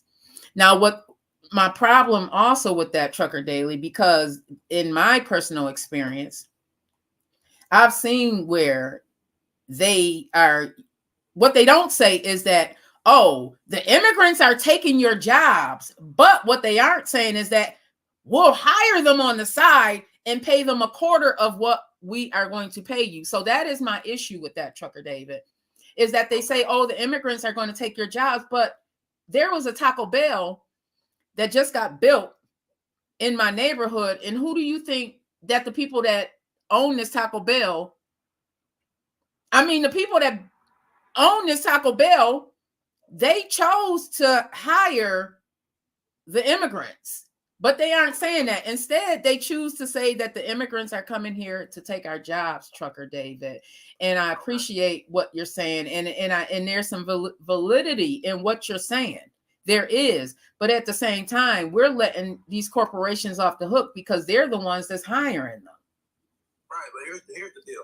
It's one of those things where if the illegal immigrants work over here, okay, or if we wouldn't allow so many immigrants over here, then a lot of more black people would have those particular jobs. That's the thing about it. If you look, if you say, well, if I walk into a room and there's 100 black people in this room, right, and I say, hey, I need to hire somebody and everything for my particular law firm or my particular construction company or whatever, right, then I'm more likely to hire a black person, right? Well, if I walk into a room and it was 100 black people, but now say 50 of them were replaced by illegal immigrants, well, now I have to hire. You see what I'm saying? So at the end of the day, when it comes down to it, black people are losing, with these immigrants. And it's not just maybe a million. We're talking 10 million illegal immigrants across the border. So the Democratic Party has a plan to get rid of the black man from the job and replace them with illegal immigrants. That's what their plan was. So that's why I couldn't vote for that. So another thing about it is when you say the black job and everything is when he said it, you got to understand when it comes down to black people, because I'm a black person, you're a black person, right? Mm-hmm. Black people are more we're more than just a black mindset. You know what I'm saying? My mind is America. I don't vote for black people or what's best for black people. I vote what's best for America. And that's what I did because, you have to look at it like this. When it comes down to it, yes, black people need help. But if I solely vote for black people, well, I'm only voting for 12 or 13% of America. Well, that's not fair. And all black people don't have the same issues, right? Right. Exactly. Just because you're black doesn't mean you're poor. Exactly.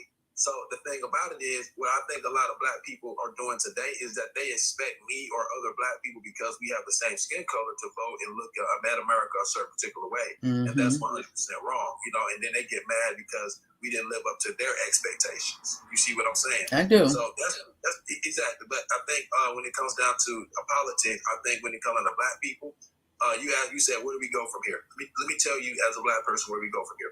We have to quit playing this victim mentality.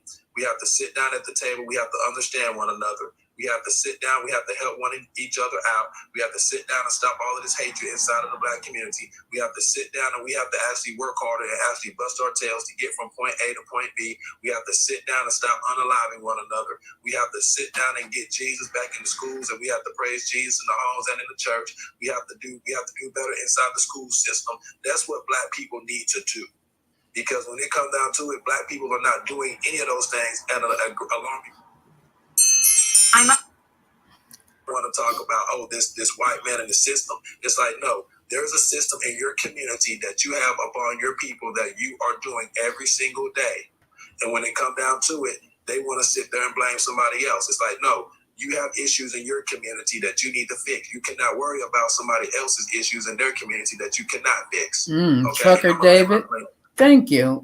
Trucker David, thank you for joining us today. I really appreciate you coming on here and sharing your opinion and being honest about your choices. I respect your choices. You voted based on what you felt is important to you. And you said a lot there.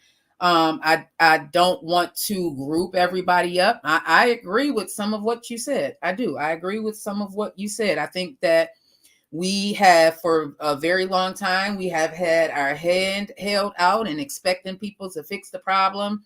That they broke it.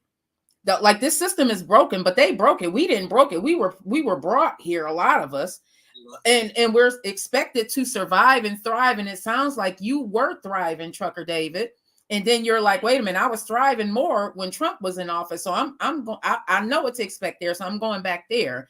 But at the same time, I also want to caution everybody to not believe the hype that, although Trump, on the campaign trail, he gave a lot of promises. He put a lot of promises out there. Both parties did. They put a lot of promises out there. I don't expect something from someone who cannot relate to your lived experience. I am afraid that we have been bamboozled, but only time will tell. Hopefully, this economy, when I think of it, Trucker David, I think of the Matrix, and I really believe that that's where society is heading, that there's going to be rich, and there's going to be poor. Because if inflation continues to rise at the rate that it is rising now, and if he is going to put tariffs on these goods that we buy, then some of the things that some of you are struggling just to get right now is going to be a greater struggle. Trucker David, is going to be a greater struggle for some people. Rosalind B, thank you so much. Trucker David, thank you so much. And make sure you all are subscribed to Green Links Media. Rosalind, thank you so much for your patience. I appreciate you for staying with us for this long. Go ahead and let us know your opinion. There's a lot said. You've been up here for a while, and there's been a lot said. So tell me what your thoughts on all of this as we go to close this out. And thank you, everybody. Make sure you subscribe. Thank you, everybody, for watching. This has been a very, very long show, but it was needed. I appreciate all of you who stuck along with us, whether you are on TikTok, whether you are watching a replay on YouTube or Facebook. Make sure you subscribe to Green Links Media. It's LYNX.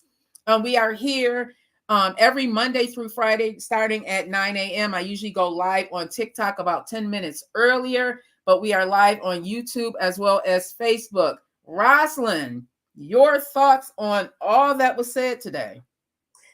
Yes, I've been here for a few minutes at this point, just to kind of get a bit of an idea, because I do think watching it last night, I was a bit shocked, especially. But I think, all in all, my major point is I don't think, because I am a Black woman, you can't really tell by the thing, but I'm a young Black woman on the end of it, about 25 years old, and I'm a psychology and political science major, so I know a bit of how law and society kind of looks at things, and I think if anything, it's just a lack of, I think it's fear, and I think it's a lack of wanting to really inform yourself, because if from multiple things at this point, including the tax cuts and things like that for both parties, in reality, none of those policies that were put in place will really affect everyday people. It's 1 o'clock on a Tuesday, on Wednesday. I don't think a lot of us are sitting here with $300,000, salary annually and things like that. So you really were not going to be affected by her increasing taxes for billionaires and corporations that are hiding their money.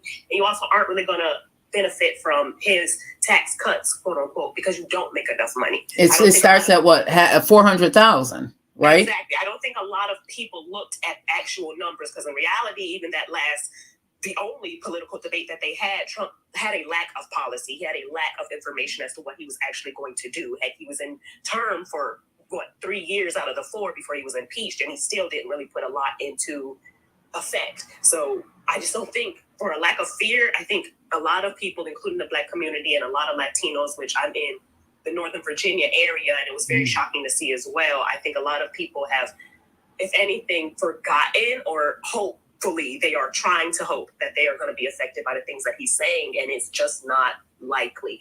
Even beyond that, for illegal immigrants, we always want to kind of talk about that. Democrats are never the ones to just say open our borders and let anybody that wants to walk in do whatever without a background check, a psychological eval, etc. No, we just want a pathway that makes common sense for people to become a part of the United States of America. That's what we built ourselves on. That's what the Constitution has always said. We're a melting pot and we invite all. So how are we now going to change or say 100% because our economy has been ran into the ground by us, that we no longer want to allow certain people to have, refuge here in the United States of America? That's just simply not fair. Mind you, I personally know immigrants that are not receiving any benefits, because in reality, you do not receive any benefits if you are not a citizen, but they still have to pay taxes because they are in the United States of America. Yeah. So to then acknowledge, or to say, oh, I don't want them taking my jobs, I don't want them, they're taking jobs that most of us do not want. Come on, Rosalind. Come on, Rosalind. I was sitting when Trucker David was saying that was one of the questions, and I saw somebody in the chat say that. who wants the job. Because Trucker David, if we are being honest, as Black people, there are service industry jobs that we feel too proud to take. So when we say immigrants are coming here taking the jobs from us, are they taking the jobs from us, or are they taking the jobs that we are not even applying for? Well, they're doing both. And the thing about it is, when it comes down to Black people cannot be picky, or they're not in the situation. But we have been and are. Some are. Mm-hmm. Well, I mean, some are. You know, I'm not saying all of them, but I'm saying from a community standpoint. You know what I'm saying? It's one of those things where if there's a blessing on the table, you can't say, well, I'm too good for this particular blessing. You know what I'm saying? I mean, you're talking to a guy that works contract jobs and everything, and then I will hop back and work at a 9-to-5 job in a heartbeat, and that's the last thing I have, right? Mm-hmm. So at some point, when it comes down to the Black community, you're going to have to humble yourselves and say, hey, we are the people that have received the short end of the stick, and we have to say, hey, we are willing to do whatever it takes for us to get to the particular top, regardless of what job that is. Mm-hmm. You know, I mean, you got to start somewhere. But well, at the end of the day, no, go ahead. Go ahead. Playing here real quick.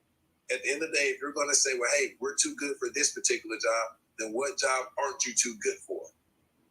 Are we not our own worst enemy, Trucker David? Well, yeah, I mean, absolutely. You know, I mean, it's one of those type things where people say that this white man has a system in America. Well, Black people have a system in their community that suppresses their particular people as well. You know, you have to look at it like that. A lot of people don't look at it. I was talking about sundown towns. Okay, because I'm from the Deep South, right? Well, yeah, you have sundown towns and everything in the Deep South, but at the end of the day, what's the difference between me going through a sundown town and me going to South Central LA and getting the same particular privileges and everything, or not privileges, the same particular treatment from Black people that I get from white people in sundown town? Ooh, you know, Trucker David said a lot there, and the fear and possibility of not leaving out of either that sundown town or that urban community. Because somebody that looked like you decides to take you out. Rosalind, you thank you, Trucker David. Rosalind, go ahead. We're going to end this. And Rosalind, I do want to ask you one question before you go into what you were saying, because you mentioned that you are 25 years old. And one of the things that I saw this morning is that people in your age group were not out there voting. What do you think about that? That is something as well. I think in reality, even just kind of looking at the numbers, and you'll see for, you know, Jill Stein and other candidates, etc., that does not even make up the 5 million people that, you know, the difference is in voting that we just lost. Mm-hmm. It's a lack of people. I don't even want to say caring, because I think a bunch of people care, but in reality, we also just don't have the mindset of previous generations where we're going to go out here and we're going to protest and we're going to be in the fields and we're going to be in city council meetings and etc. We have the most access to internet and everything in the world, but we yet are so detached from each other. And I think that's what this has really shown is you have the older generations and you have the Republicans that are always going to communicate with each other. They're always going to all be on the same accord, even if they don't agree, including women, including Latinos, everyone at this point. Although you do not necessarily agree with every single thing that Republican Party says, you're going to vote for that Republican Party because you know how you want your life to look, how you want this to affect you. But for Democrats especially, I feel like, unfortunately, we, instead of wanting to group together and just band together under one person, are so willing to just say, well, no, I don't like this, and this about someone, so I'd rather either not vote or I'd rather vote for someone who in reality never even had a chance in the race. No offense to Jill Stein or anyone else. I think I was most disappointed, if anything, seeing that, because there was a bunch of people that I personally even was able to talk to, and they said, well, I don't really trust either of them, but I'm willing to I'm willing to vote, but I'll just put whoever on the paper, or they'll write Kanye West in, or whatever the case may be. And it's just very sad to see, but also in reality, it's a lack of information that is given to us, as a lack of that education provided down from previous generations, because even for my own community, there's a bunch of people that know in reality, if we allow this man, and like we have allowed this man, mm-hmm. he is going to, and has the potential to put us back years of protests, years of riots, years of things that we have actually put effort into. Our generations have put effort into changing the laws and to have the right to even vote. And we decide to go out here and, like a previous person said, I think we're doing it all consciously. And it's like, in reality, are you, if you're not taking the actual steps to learn what each individual party actually says, means, and stands on? Because in reality, you all voted for a man that has misogynistic, openly racist things that he has said about several parties, several people. It didn't matter a color, a type, like he is just that person, and naturally, regardless of a business status, like credit score, how much money he has in the bank, he's not going to hand it to us just because he's president. He's going to go out here and he's going to put laws and amendments in place that are going to set us up for something he wants us to be, not what we want us to be. Because even in the generation and this situation that we're in, we're not voting really for local, parties, and even for the Senate and the House of Representatives at this point last night. I think a lot of us looked at it like, oh, okay, it's just going to be people that will help the president. No, these are people that are the closest to us. These are people that are supposed to represent the individual numbers in each one of our counties, cities, and states. And we just put whoever we wanted on that paper, or whoever we saw the most commercials for. And in reality, it kind of all just sided us away for whatever that happens at this point. But I don't know. I think all in all, it definitely hurt to see that there was a bunch of generations younger than us that did not want to even get involved, because it will affect us, if anything. The older generations are voting for themselves in their current situation. We, if anything, should have been the population to vote for our future children, because we know that there's a possibility we all could be starting over at this point. He could go with these next 4 years, and he has shown us, and he can dismantle many things. He can take away many rights and many things that were put in place to restrict him from becoming a tyrant, totalitarian, and everything. And I don't think a lot of people really care. I don't think a lot of people really even wanted to do the research or to investigate. But I know personally, and being so close to the DC area, I know myself, and I have done the research enough to know he's not going to put, an immediate ban on immigration. He's not going to stop allowing people to just come across that border. No, he's going to go to certain cities, certain states, etc., and he's going to allow people to be undocumented. He's going to allow people to be dragged across the border and put into holding facilities, just like he did previously. He put babies in cages. He did certain things that in reality are not morally right. And a lot of people that know the situation would say it's not morally right, but they also are so hell-bent on, okay, well, I need that job, or he said they're taking my job, so why don't I just let him do what he's going to do? But in reality, when it comes down to us, LGBT, Latinos, everyone, we are all in reality as close together as possible, because when it comes down to it, the people that look like him are the ones that are looking at us like, well, we don't really want you here. So that's just my personal opinion on it. I don't and we spoke about it, Rosalind. I do not, and Trucker David, I feel like we did not realize the impact that this particular presidency can have on, and I think about the future generation, like people in my kids' age, like you're my daughter's age, and I think about this, like what's being set up right now is going to affect you all, is going to affect my grandkids, is going to affect my children, is going to affect everybody. Even right now, it's going to affect us. But this is what America chose. Trucker David, I appreciate you for coming up here, and I appreciate you, Rosalind, for coming up here as well. Everybody, this is the Vet Green Show. We are here live every morning on Monday through Friday, starting at 9 a.m. on most days. Make sure that you subscribe to Green Links Media. This has been a wonderful conversation. I think that this is a conversation that needs to continue, because we got here for a reason, and there's been so much that was said and so many reasons why we got here. But at the end of the day, we're here, y'all. We're here, Rosalind. We're here, Trucker David, and this is what America chose. So thank you all for joining us today. This is the Vet Green Show. I appreciate you all. I appreciate you. Yaya Boo, I love you, lady. You rock. Thank you, everybody. I will see you back here tomorrow at 9 a.m. Have a wonderful life on purpose, y'all. Here we are. Here we are. Amen. See you tomorrow. See you tomorrow. Thank you all. Have a wonderful on purpose, y'all. On purpose.